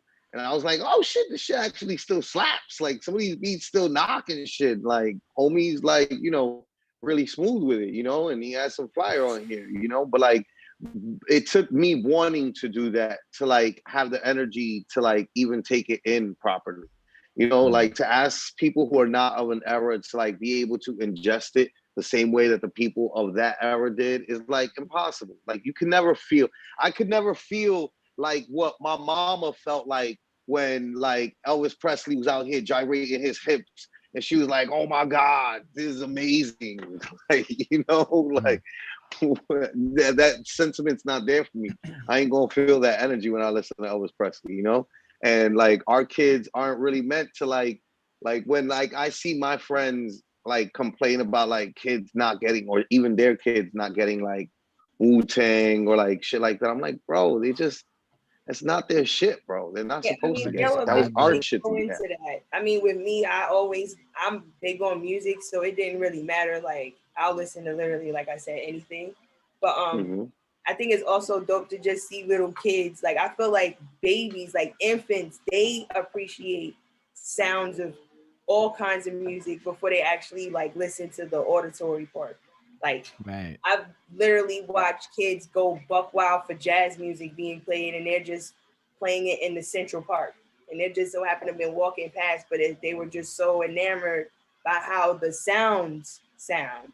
So even if you Mm-hmm. play Motown for a kid, as long as the bass and everything kind of like gets them going, they'll move. As far as like junior high school and high school kids, I don't know. It eventually changes because like we then use music to kind of express ourselves. So we'll kind of play a song that resonates with how we feel at that moment. So it's not necessarily about the sounds for the cats, Generation Z, I guess you want to call them. But yeah, But even just to add to it, like I don't know. Friday the sequel came out when I was in grade 6, and then like it's got a lot of stoner humor to it. So when I watched stoner humor far before I'd ever consumed marijuana in my life, shit didn't connect right. It just Friday starts Yeah. off with a weed joke, right? Like Yeah, just to yeah, give like that's the first line is I know you don't yeah. smoke weed, If you're but not today if I'm you gonna never get you. smoke weed, watching how high, you're just gonna be like, yeah, I guess. right. Like I guess. And then you know? later on, I indulged weed, and I'm like, this shit makes Mm, more sense to me now. makes Right. wild sense. And then I smoked a lot more weed, and I'm like, it no longer makes This is sense to me funny. like it This is did during that hilarious. one period of time when it was like super funny. And now I'm like, I don't know. I don't fully get a lot of the old stoner humors, to be honest. But when I was like super young, I just didn't know anything about weed. So it was like, I don't know what the fuck they're talking about. Like, weed was a mythical thing until I really discovered what the fuck it was. All I knew about weed was from like what rappers talked about or what I saw on TV or that 70s show Same. and things like that. Like it wasn't like and anybody was offering me joints in high school, I wasn't that kid. I Yeah, was not same, getting same. cool weed parties. um, but like then I grew There were no up and weed parties where I was. It was There just was no weed. I weed mean, and I don't cutting know. Like, school. I don't know. 'Cause honestly, I feel like I was late to the party when it came down to like smoking weed too. I did that like shortly after it was time for me to graduate out of high school. Everybody was Yeah. basically smoking in the beginning, like freshman year, and I'm just like still there were just not. So people who did that. They just never like really wanted me to go do that with them. Like that is also an element that has to happen at some point. Or like you um, have to express desire. Anyway. yeah, or you have to express desire. Uh, I definitely was smoking weed early, but I was just a bad kid in general. And like, I was with the shits with all the rule breaking and like anything that had to do with like generally being a bad kid, right. horrible child, you I was know? a tomboy. I didn't really try to cause any problems in school or at home. Um, I knew in certain ways I was awkward because I liked boys, but I knew boys didn't really like me the way I would wanted them to. So it was just really like me, books, and music at one point. That was the Mm. only things that really understood me for the most part. So, and I was fine with that. And then uh, I got older, and then life happened, and then life happened some more. And I'm like, you know what? Like, I started feeling like I started to really neglect the creative side of me. So that's what I'm doing now. I'm really trying to like cater and pouring more into that, and it's been working. Yeah, that's dope. We got a question though. What are your favorite books? Um, Favorite books and as far as titles, or I guess books that are meaningful to you that you would recommend people to read. The Color of Water is a story about this guy. He was raised in a biracial household. His mother's Jewish, he's black and Jewish, and it talks about his mother's like backstory as far as like how it was to be a Jewish girl and convert to Christianity after she met a black man and stuff like that, and raising a black boy in a society. I forgot what era it was. I do believe it was the 80s. So that story was dope. Um, Another title, anything Octavia Butler, and I've actually grown to love Monster Walter D. Myers after seeing the Netflix special on it. But I love the book first and foremost. The book was really good. So, what kind of creative endeavors do you plan on getting up to over the next bit? Like, I assume you're going to keep battling as the battles come because you're Yes, crushing definitely. it. I plan on being in the studio soon. Like before the year is over, I definitely want to have at least one or two EPs out or some singles or what have you. I definitely am looking into doing some playwriting, screenplays. I've been doing a lot of What, training, and screenplays? yeah, I'm going to school for playwriting right now. I'm learning from the likes of like Shonda Rhimes and Aaron Sorkin. He's written The West Wing, the Social Network movie, and stuff like that. So he's kind of putting things in perspective on how to write a good story using research and um, having obstacle and intention with your stories, things of that nature. And then I also want to do like Afrofuturism. And Jordan Peele got me feeling like, our representation in horror films is really prominent now, but I definitely don't want to use our real life trauma as the basis of the horror films. That's been another, trend I've been seeing. So just adding more representation and more storylines. I want to see black fairies, black witches, things of that nature. I even want them to do more like um, history movies on our like on certain things. Like, Yeah. what kind of I'm things? with you Because on I'm all not that. curious. I'm super The into Seminole history and. War. I really Sorry? want someone to do a movie on the Seminole War. I have read on that recently, and I feel like that has some great visuals to it. Um, I want uh, to see a movie about the Haitian Revolution. that Like too. how you get to be the only How you get to be the only black people to win back your freedom and beat white people at like they like get out of here. And we don't get a movie for that? I would Like, love a nah, movie B, I on want a Holly movie. Selassie too. A movie on Yeah, Holly Mm. Holly Selassie Selassie, would be facts. hella I fire. w- my fault. Now I'm jumping in on your shit, but I just realized that. My Nah, fault. it's okay. My It's a fault, good Benny. question. I got wild. Because you know we always on this. You know we always. I'm Mansa Musa, sorry, yes, sis. I'm perfect. sorry, sis. Mansa Oh my Musa God, is please. dope too. I've had the opportunity to read that book too, The Richest Man of Africa, and his story is so awesome too. So awesome, to the point where Daylight even dedicated like his first shoe to Mansa Musa. His So first like, shoe? Dope. yeah, he has his own sneaker. It's all Okay, black I and it got has like black and like a gold strip on the very front. right, Yeah, right. Daylight. No, honestly, Daylight's a that's so great. cool.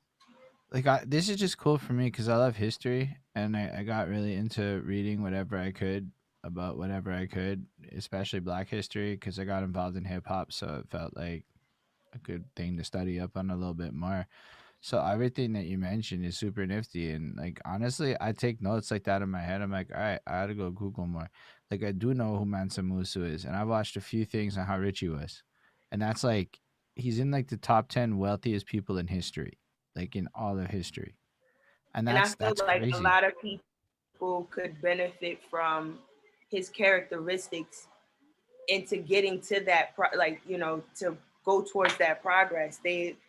We've always known what the 7 characteristics of the most successful people, and I feel like Mansa Musa has more than 7 for him to still be like, even now in 2021, where now cryptocurrency is the thing. He's still being acknowledged as one of the most pivotal people as far as finance goes. Um, Even down to like our sense of fashion, like Yeezy has totally like changed what fashion is, down to a simple sneaker, and even down to like colorways. And so I want to kind of even talk about like the Harlem Renaissance and how that brought forth a whole change in what creativity was in Harlem, and how jazz and poets kind of infused that. That was like the first elements of hip hop in a sense. So like kind of getting that backstory too would be dope. Yo, you can just keep talking about things that you think are cool Keep and on interesting. work. People should join because this is We like need to lit. we need to make this a real, like, this is a clip. This is one of the clips for Yo, sure. absolutely. Like Like Fendi goes off on, like, shit, we need to make movies movies she about. wants to see. Yeah, Movies she wants to see. that For I 100. want to real. create too, and I definitely Well, like great. Work. I've been watching a lot of stuff and listening to a lot of people that I admire, and a lot of people are saying, hey, like all your favorite stuff, read it. Like all your favorite movies, all your favorite shows, read the pilot and see how it looks on paper, and then watch it and see how it looks on film. So definitely been doing that lately to kind of get a sense of how my words can translate well on screen, and just making sure that the representation is there, not using like the same template type of like films that we're so accustomed to seeing from everyone, like, Hmm. and the stereotypes that That's come with litty. it.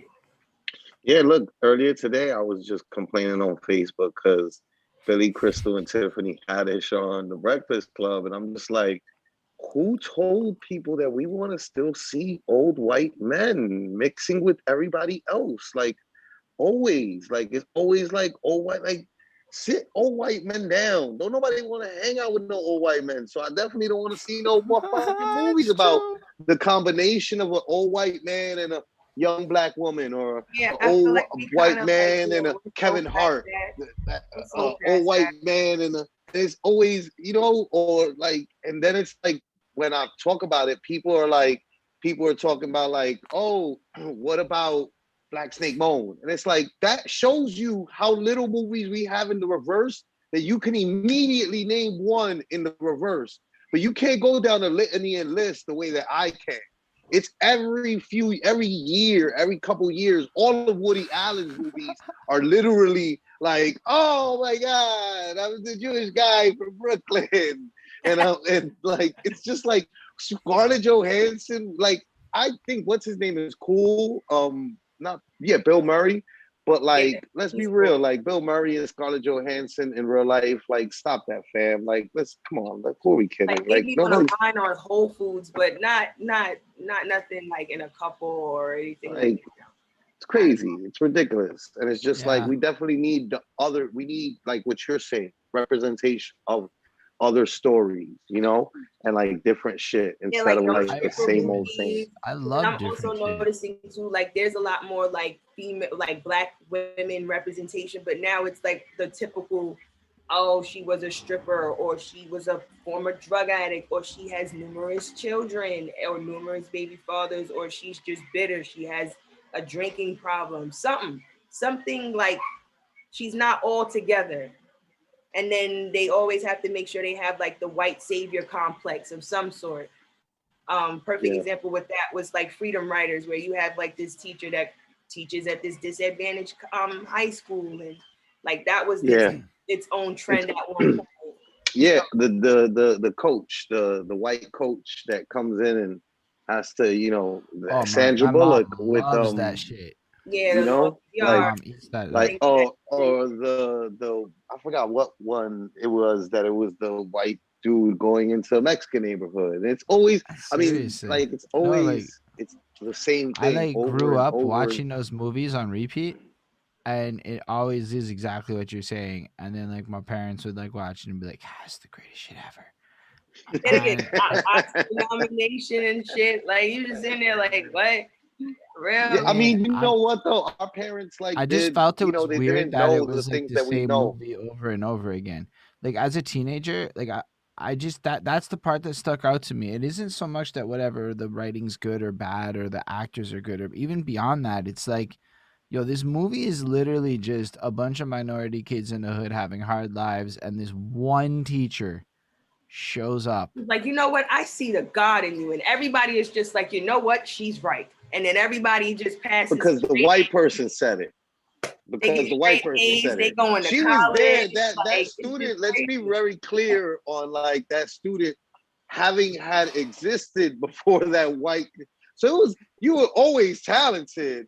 It's just that now there's a white person It's that's like the white interested in person you, is and the now you only. matter because the No, no, white no. person is It's not interested in you. interested. They use this word. Yeah, Believed in you. believe, Nobody else believed in Right. you before that. And believe. then this white No, yeah, person comes through, like believes in you. And now Harvard's accepted you.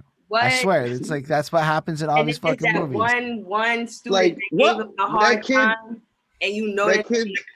they have that real lengthy speech like, listen, I know that you sit here and your mother probably does this to you at home and you probably got to work at a pizza shop and the cleaners, but listen, you can go to college, you can get this right, get your life together. Mind you, the school is underfunded, there's graffiti on the walls and all that, but this person's words is what It's got this. one. Yeah, like it's got to be a little bit more realistic at this point. It has to. Like I couldn't even get past the Precious movie because I felt like it was going through that same little hamster wheel of a plot too, where it's this disadvantaged black girl. Her mother is she ain't all there, and then she's not even literate from what the book tells me. And like it was just like I couldn't even watch no more than 45 minutes of that film.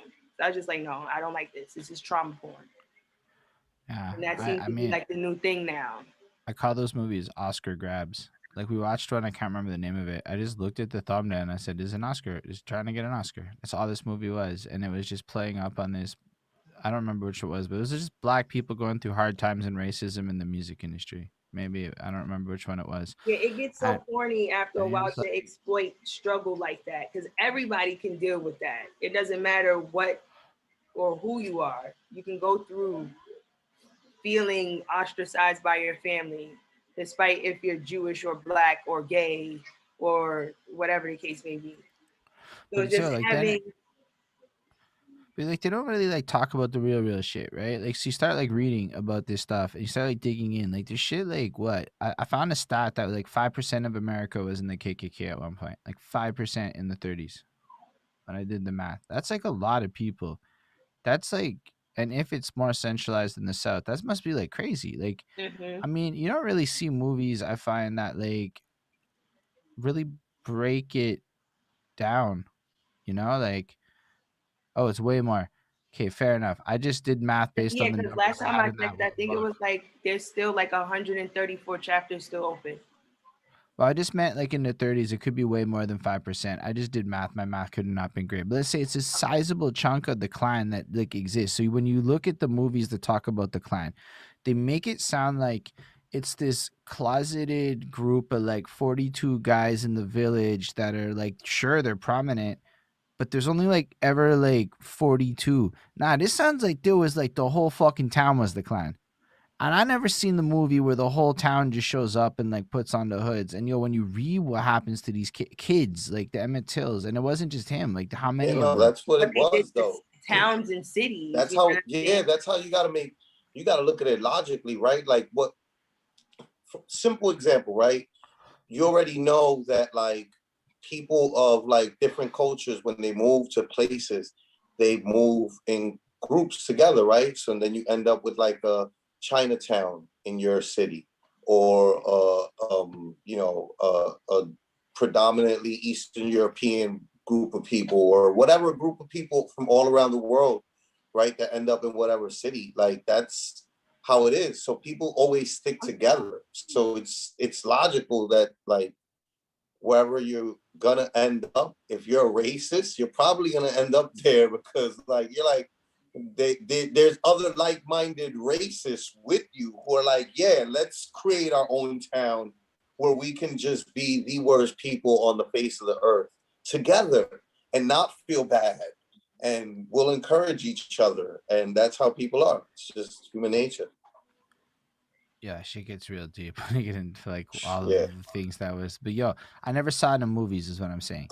I never saw that shit. That I face. had to like I had to dig so fucking deep to learn about like what slavery kind of sounded like in this one book about a Jamaican slave revolt, where like I can't get these images out of my head, and I never pictured it one time that vividly, because it's always like this soft shit. It's not like a white guy pulls out a gun and blasts a person and everybody just like looks at it happening kind of shit, and then people just move on like people are cattle type. You don't really see that side of it in any of the media.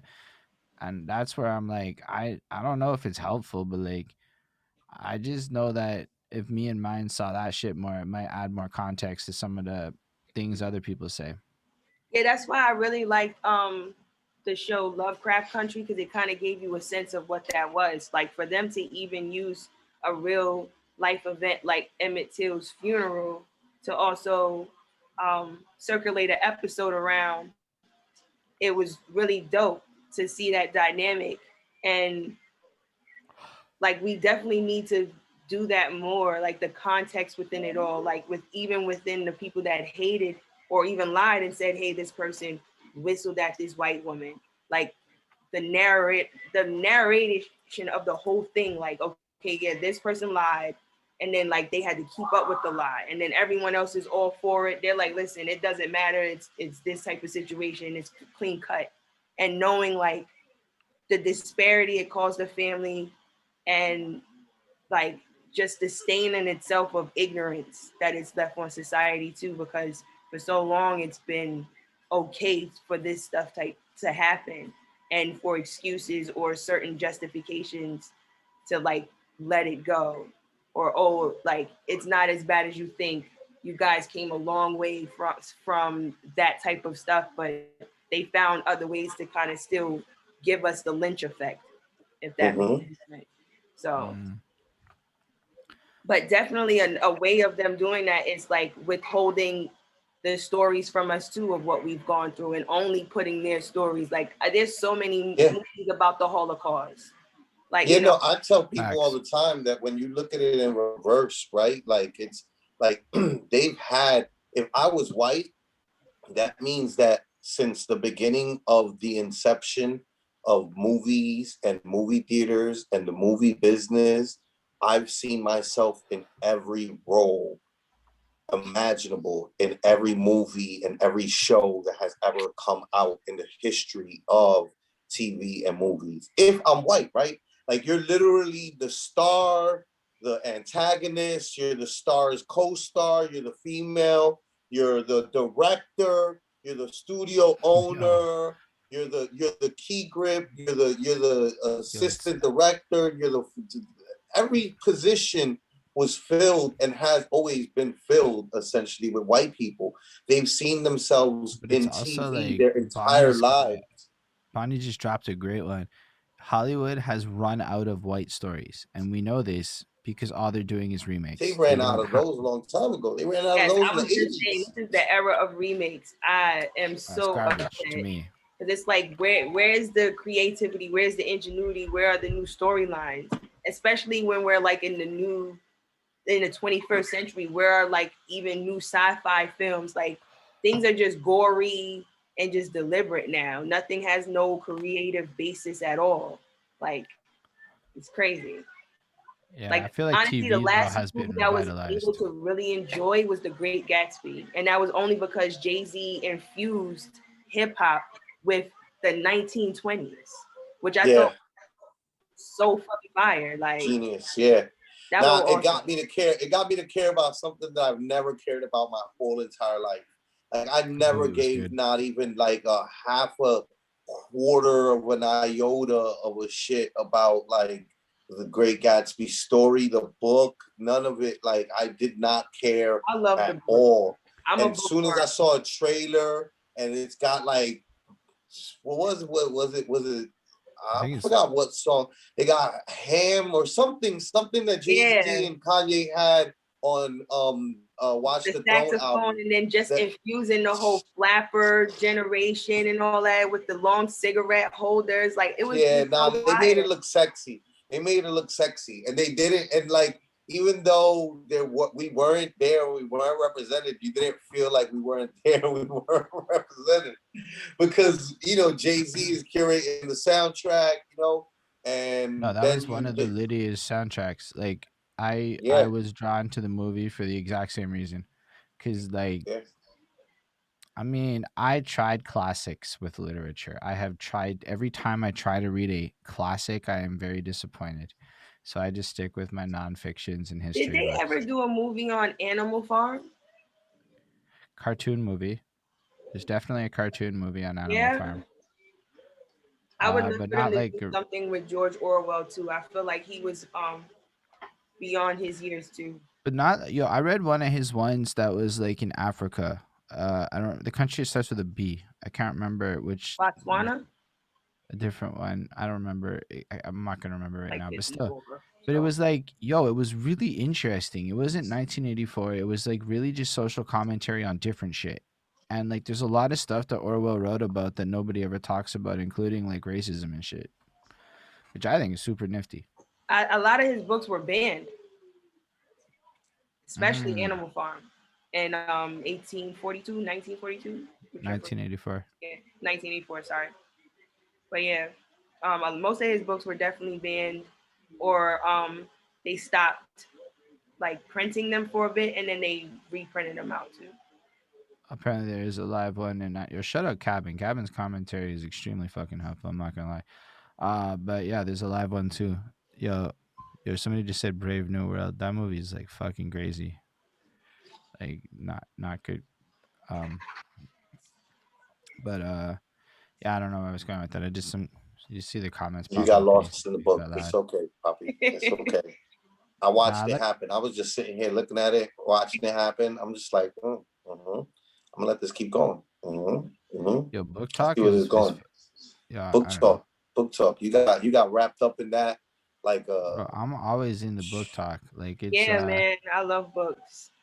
like it became an obsession in the last few years. I'm I'm not much of a book slower guy than I anymore. want this year, but like yo, I don't like. I find documentaries are cool for a lot of things, but they don't go deep. Yeah, nah, I love documentaries. But then there's no depth. When you read like a book on the subject, it's like the documentary is like 4 chapters worth of knowledge of that book. And then there's still the other like 15 chapters that come after that. Like really, sometimes it's superfluous. But when you got like I read an 836-page book on fucking Fidel Castro, and it was the most interesting shit I ever read. and you can't get that in a document. It's just too long. Like if you think about it, a page of normal screenplay is 1 minute, right? Like, so this screenplay from this font would have been 1,600 pages. Like that can't be done in a document. Yeah, So no, I maybe mean, it's one of those things, right? Where like, I think I was talking with big sis Danny, Vice's sister, who like were on the EOW network, right? And so we were talking about books and shows and whatnot, because she read the books for she's been reading the books for Game of Thrones. And she was telling me how it still hasn't even ended. I didn't even realize that. I didn't know that. But like you know, it's one of those things where like I think each one, right, like the clearly the movies and shows will never do all the detail that the book will do, right? But like I know like a good example for me is with comic books, right? So like I watched the Invincible series, and like one of the homies talked about like reading the comics after watching the series, and he's like, oh man, they didn't even do justice to the part where like the dude's dad like beat up like the Justice League version of the Justice League in the comic book world. And I'm just like, yeah, but at the same time, like the comic book pages don't move. Okay, so like the pictures that I'm looking at, Yeah, they you're don't just move. getting the automatic. So the animation, it moves. It's real life. It brings breath. it's It real brings life. real. It brings, you know, like it brings movement to words that are just words. You know, like so like each one complement each other. You know, like you And need I for each to exist to give more life to the other. and like I Yeah, can totally accept that shit can't be in the book. It's just like Lord of the Rings is great. There's parts of Lord of the Rings I wish were in the movies. It doesn't make them less great, you know? But sometimes they like really do change. In Game of Thrones season 2, they drastically changed the entire plot line related to that fire stuff in such a way where it literally ruined the story for me, because the alteration of the plot line was so big that the main hook, it's like, imagine like you building up an entire 16 and you're trying to land a hook, and then they land the hook but they change the whole build up and it's just the hook drops. That's what it felt like for me watching same that. thing And with the color purple, because I didn't know that Celie and Suge Avery were lovers in the movie. They were lovers in the book. And then they also specified more fights between Harpo and Olivia, because their dynamic was a little bit more it was way crazier in the book than it was ever when she said, you told Harpo to beat me. That was like one of the fights. But there was another fight in the book that was way more, I wouldn't say graphic, but it was just way more deliberate. And I think if they used that scene on film, it would have probably been a little bit more profound. Although the whole speech with all my life I had to fight, I feel like that was the significance of Olivia's character, which I feel like, I guess, either the director or the writer was like, hey, like we have to add this in the story somewhere and kind of leave certain things out, like another love interest and so on and so forth. Because I had no clue Suge and Celie had something going on until I read the book. I mean, you know what it is that happens with a lot of this stuff, right? Is like you got to remember that it's like it's another form of art that the writer of the book doesn't do.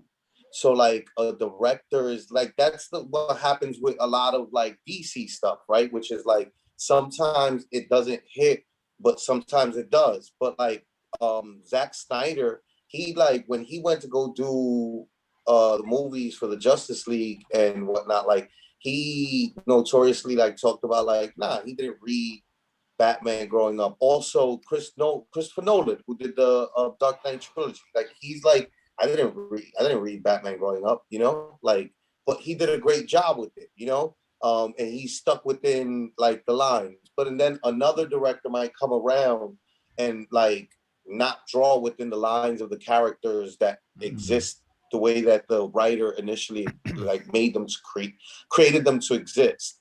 So like a movie maker or a showrunner, director is gonna like approach it from like another angle, because maybe he sees something that he wants out of those characters that he doesn't care if it doesn't exist, because he's like, yo, this is my baby now, and this is what I'm gonna do with my version of the baby, you know. And like Stephen King, I think like has had that problem with some, like I think Stephen King doesn't like the Clockwork Orange director or something like that. Like one of the like most popular, oh no, I think it's which was Here's Johnny, okay, The Shining. I think he doesn't like The Shining, the movie, and he doesn't like the director. Like Stephen King is like, no, this is trash. Sorry. But like I gotta, you know, so it's just like you never know. I think what you're saying is like really big though, because another thing about the thing. So I go into this a lot with like my movie peeps. Flacco's definitely one of the movie peeps, and it's the visuals, right? Like yo, in the book, my imagination is doing heavy lifting, right? And that's a big part of it. And the movie can never do that part. And I have to just acknowledge, for the sake of being fair, all of us book people absolutely know this is true. We do this work and then we watch it and it's never what we want. But the other side of it is, as a movie, you'll have to shit in a book. Like, yo, the entire first chapter of the first Game of Thrones is like literally just a pen. Like it's a pen, and that's everything got included. And I was like, that's pretty straight up. But then I thought, so like really the visualization of all of it into a movie environment where you literally have to have it on with that extra element planned for. I get it. Like I really do get it. It doesn't, it just, I have a lot of trouble when big plot shifts happen. You know, like I literally said that to Danny though. I was like, it's just that these people get the like they get it in their mind where it's just like my imagination did so much more with it, and it's like, yeah, I know it's your imagination where it's in your fucking head. Nobody's like, you know what kind of budget we would need for the fucking movie to make this fucking shit in your head happen? You're fucking insane. Yeah. It's not gonna happen. Movie shit. You gotta cut it out. Can't be all of this shit. You even mentioned that because Aaron Sorkin says while he was writing The Social Network, he had started the movie with the notorious tweet that eventually started up Facebook. He said he was drunk before he put up the tweet, and he was drinking a beer. But in the movie, he was making a screwdriver, which is like, you know, orange juice or whatever, vodka or whatever. And he was having a conversation with the director, and he was like, oh, you may have to change that because he was drinking a beer. And he said, no, it looks way more sophisticated, like for someone, a college student, to drink a screwdriver. Like that's his intention, is to get drunk, versus a beer, which is a regular college, you know, drink for someone who's a college, you know, student or whatever. So he was like, as far as the visuals, you can kind of tweak that, like certain things you can tweak. So yeah, I learned that with him.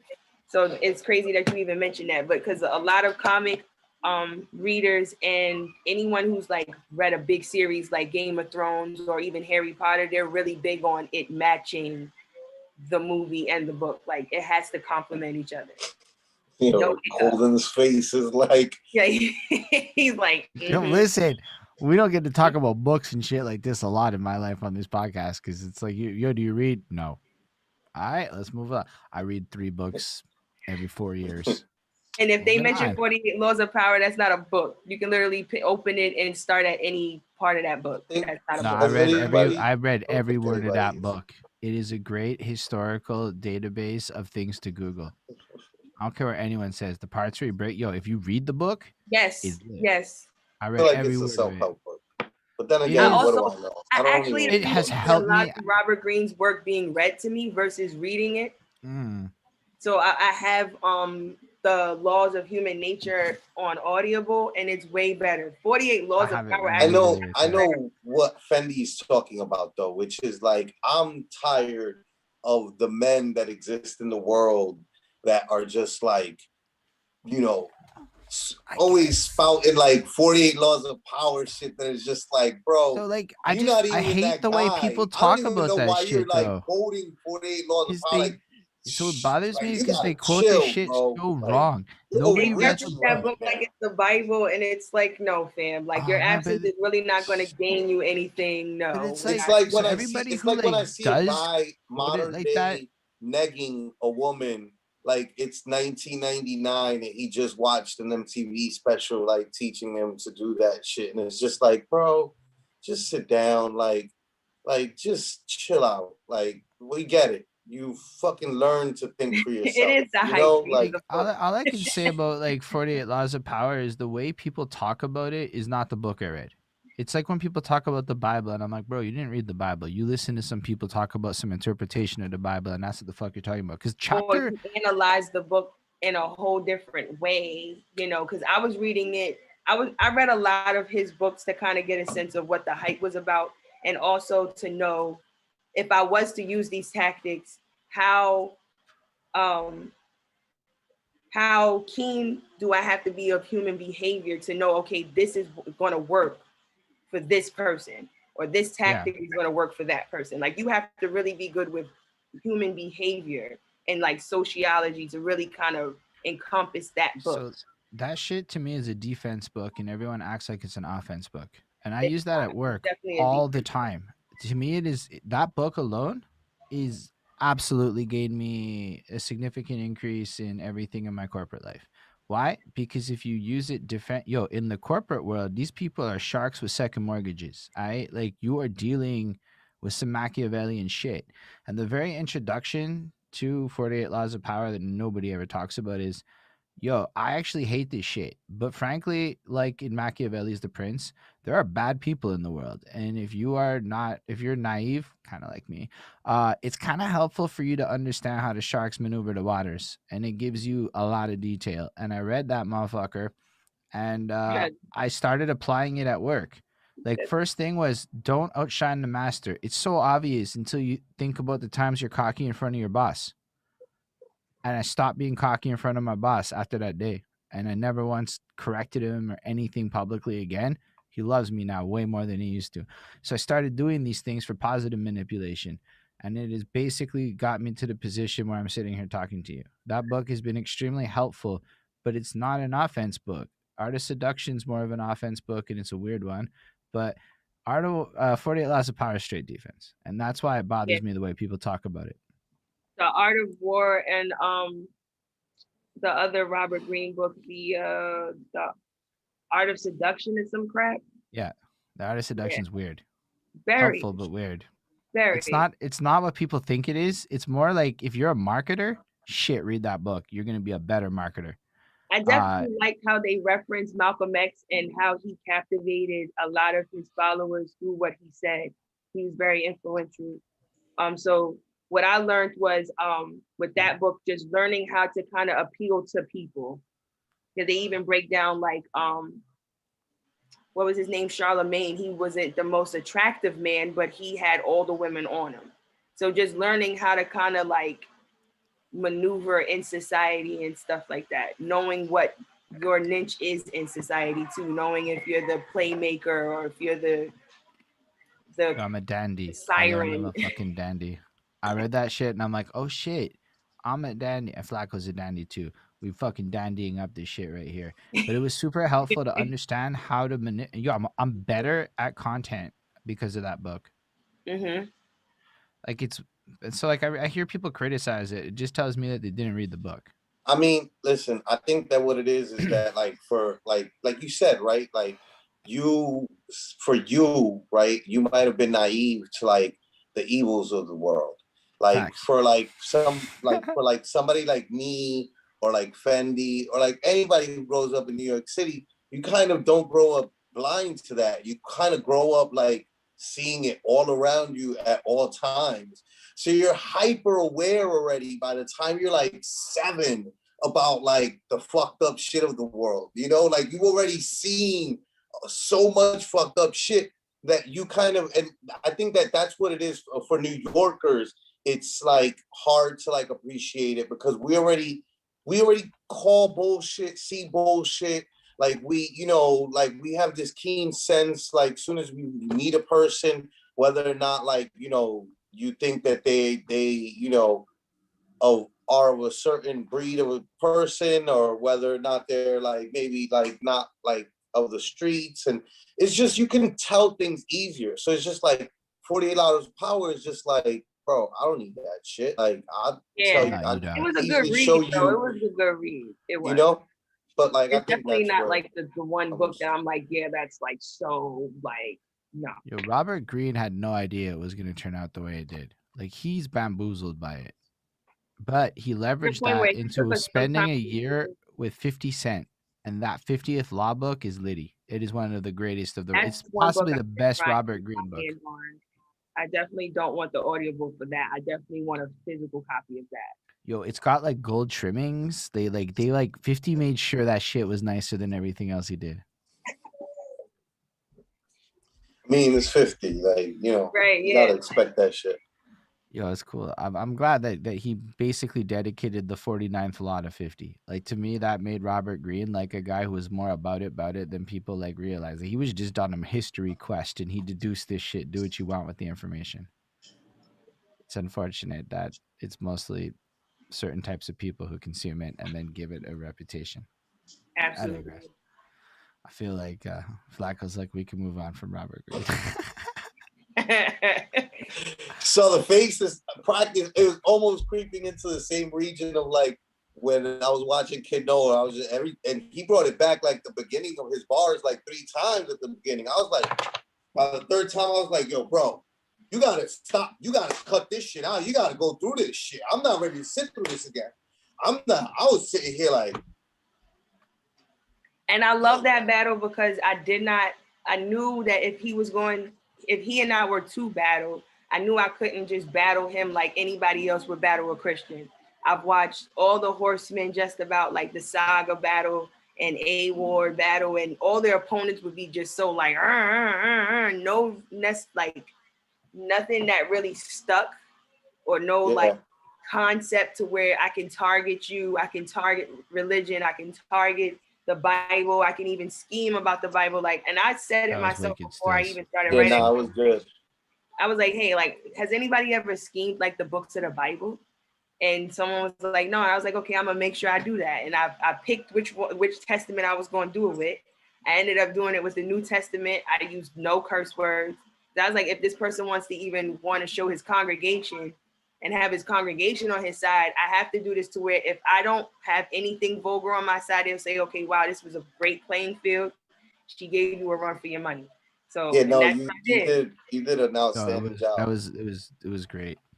Yeah, nah, you the whole what was it? The whole like you can't like this is what you're expected to do type thing. Like this is what like Christians always come in judging, but like that's not like the God that I know, you know what I mean? And like that whole shit was great. It was great. It was a great battle. It's one of those, yeah, that one was pretty unforgettable. Like, because yo, you watched two Terror Christian apart and you did it with grace. Yeah, I mean, listen, you know, it's just, it is what it is. Like, I'm kind of like that. Like, once I don't like somebody's, you know, I'm just like, I don't like this shit now. I don't. And like, he just rubbed me the wrong way that battle, you know? Like, nothing against Kid Noah. I'm pretty sure he's a nice guy. He's you know? Awesome. He's great. He's fucking terrific guy. Probably like incredible writer. He did not win me over that performance. It's okay. No big deal. Like, you know, he's got other opportunities to win me over. Yes, that absolutely. one. But by the time he got to that third, bring it back, I was just like, oh, look at this. I just found like you know what it was for me. It's okay. It really bothered me, and I brought it up like 3 times since I saw it. Is when he broke down what he was doing. He's like, and this and that and this, and then wait, you're gonna see where I'm going with it, and it was just so unrewarding. Okay, like first, I don't understand why people spend so much time breaking down their bars like that and do the list thing.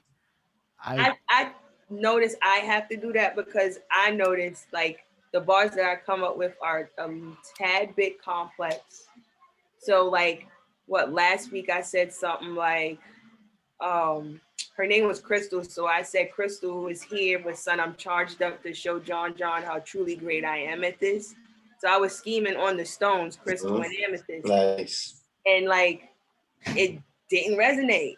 Like, but my scheme where I was talking about 2K and Call of Duty, that kind of resonated with the gamers in the room. So it really just depends. And sometimes with them being help to kind of like give them the breadcrumb. You gotta feed it to them. You gotta, do it. So basically, what But I'm like, understanding, it's really ultra simple though. Don't bother to break down because it's like we caught it the first time. so basically, rappers do it in a sense because they feel that nobody got the bars, or they feel that people aren't gonna get the bars. But the thing is what? So, but Or my the problem crowd loved it, and you want to like go, you want to get that like that big whoa again while you march on to the next bar. But either way, it's only like a one-time thing to me. Like when you do it a second time, it's just like, what the fuck did you just do? Yeah, I think you should only run your bars back at least once, just once. If it really is good and someone says run it back, that's the only time you run it back. But don't be running back all your stuff, because then that just makes a one round, what, 5-minute round turn to 18 minutes because of reaction, and you got to stop and all the other extraness. Yeah, I find that harder to watch every time that they stop, and then the crowd's going nuts. And it's not like, because you watch these ones on like the stages and shit, and the crowd can't like overtake the mics. So even when the crowd goes nuts, they can tell them to shut the fuck up right quick, and they do, and just get shut the fuck up. But then it's like you hear this one guy like, "Let them rap, let them go," and like every fucking battle, and I'm like, this is like hard for me to consume this content in like, and I'm not used to it yet. I'm sure there's gonna come a day where like that will be like amazing to me as you get used to it. But like, it's just like, man, it must be so hard to perform it. Hold it down though. I'm not even gonna lie to you, because at one point, like, we were neglected from events. Like, people weren't fully comfortable with throwing events until like we were approaching that year into quarantine, because people were damned if they were set foot in a room with more than 5 people in it.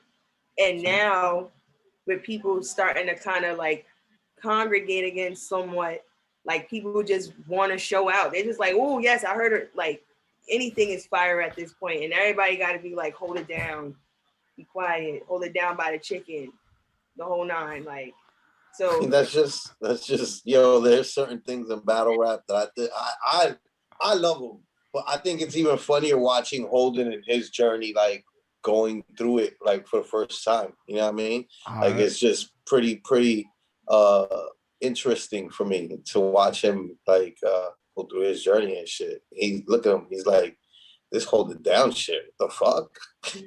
No, I mean, like, I just think it's it's more like, sometimes it's hilarious though. So, like, there's somebody did a bar. It's like, see, and nobody thought of you sexually, and then this one guy's like, yeah, I did.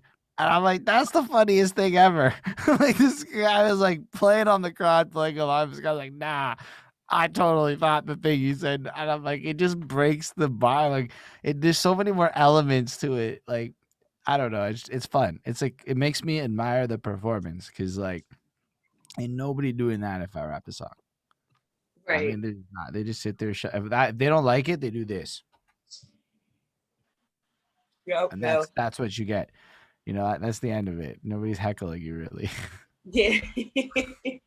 Actually, somebody threw lit cigarettes at my boy one time because he was not on, but like, it's not the same as what you're getting with the actual interactive crowd. A battle like that where they threw like a whole bunch of cigarettes, and they threw it at him twice. Like, it was like a whole squad that had packs, like a whole pack of cigarettes.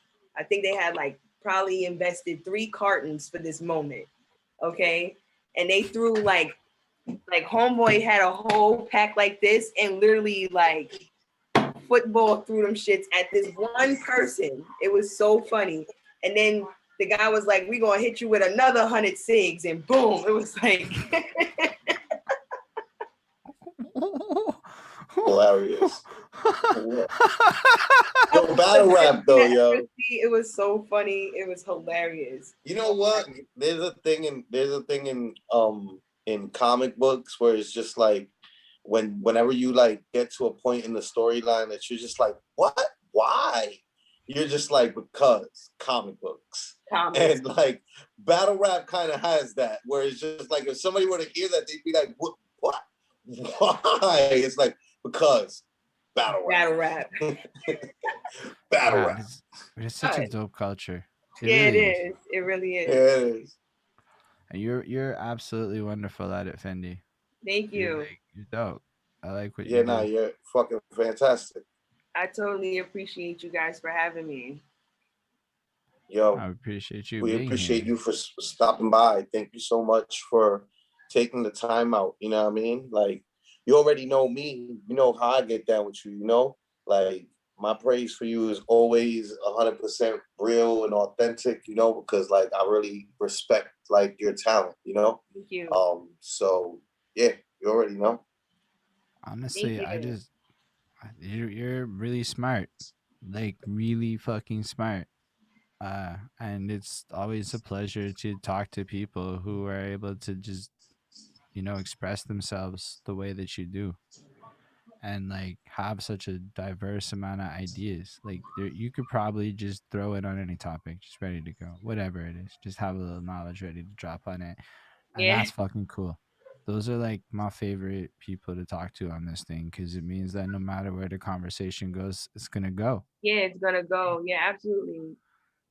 And so it was just great to get to know you better, and to see you there, and just to watch your battles, and to know that you're gonna be popping off with like everything. And then one day I'm gonna be sitting there, I'm gonna see the screenplay written by, and it's gonna be your name and shit, and it's gonna be fucking blessed. Like that's the part. Written and directed. You know what I mean? Right. Sure. I don't remember all the other credits. I want to be so fired where people know me for my real name, but I still want to have a pseudonym. That's fresh. But it's also like the versatility, right? Like, yo, I like that you reference Kanye, because I feel that I can be anything and I'm not just a thing essence in you. And that I liked a lot when I heard Kanye drop that shit in an interview one time. And you just sell that shit to the max. So that's fucking cool. What's so crazy, like I love Kanye because at one point we already had like chalked him up as crazy way before he was even dealing with Kardashians and so on and so forth. When he was talking about how he didn't want to deal with specific corporations and companies because he knew he was going to be at the top, we all laughed.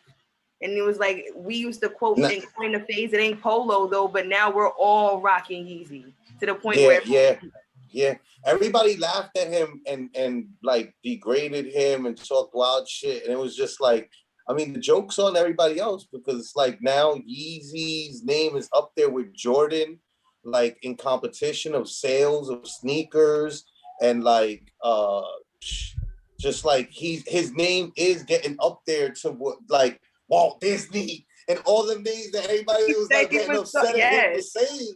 And it's like, yeah, because they are those names. Like, and you gotta respect, like, I don't understand people detracting from people who like if your worth is like, if you say that your next battle, you're not battling for less than $50,000, like, sis, that's you're entitled to put your price wherever you want to. You know what I mean? And like, who is it anybody else to tell you or anybody else who they are? No, it's a fact.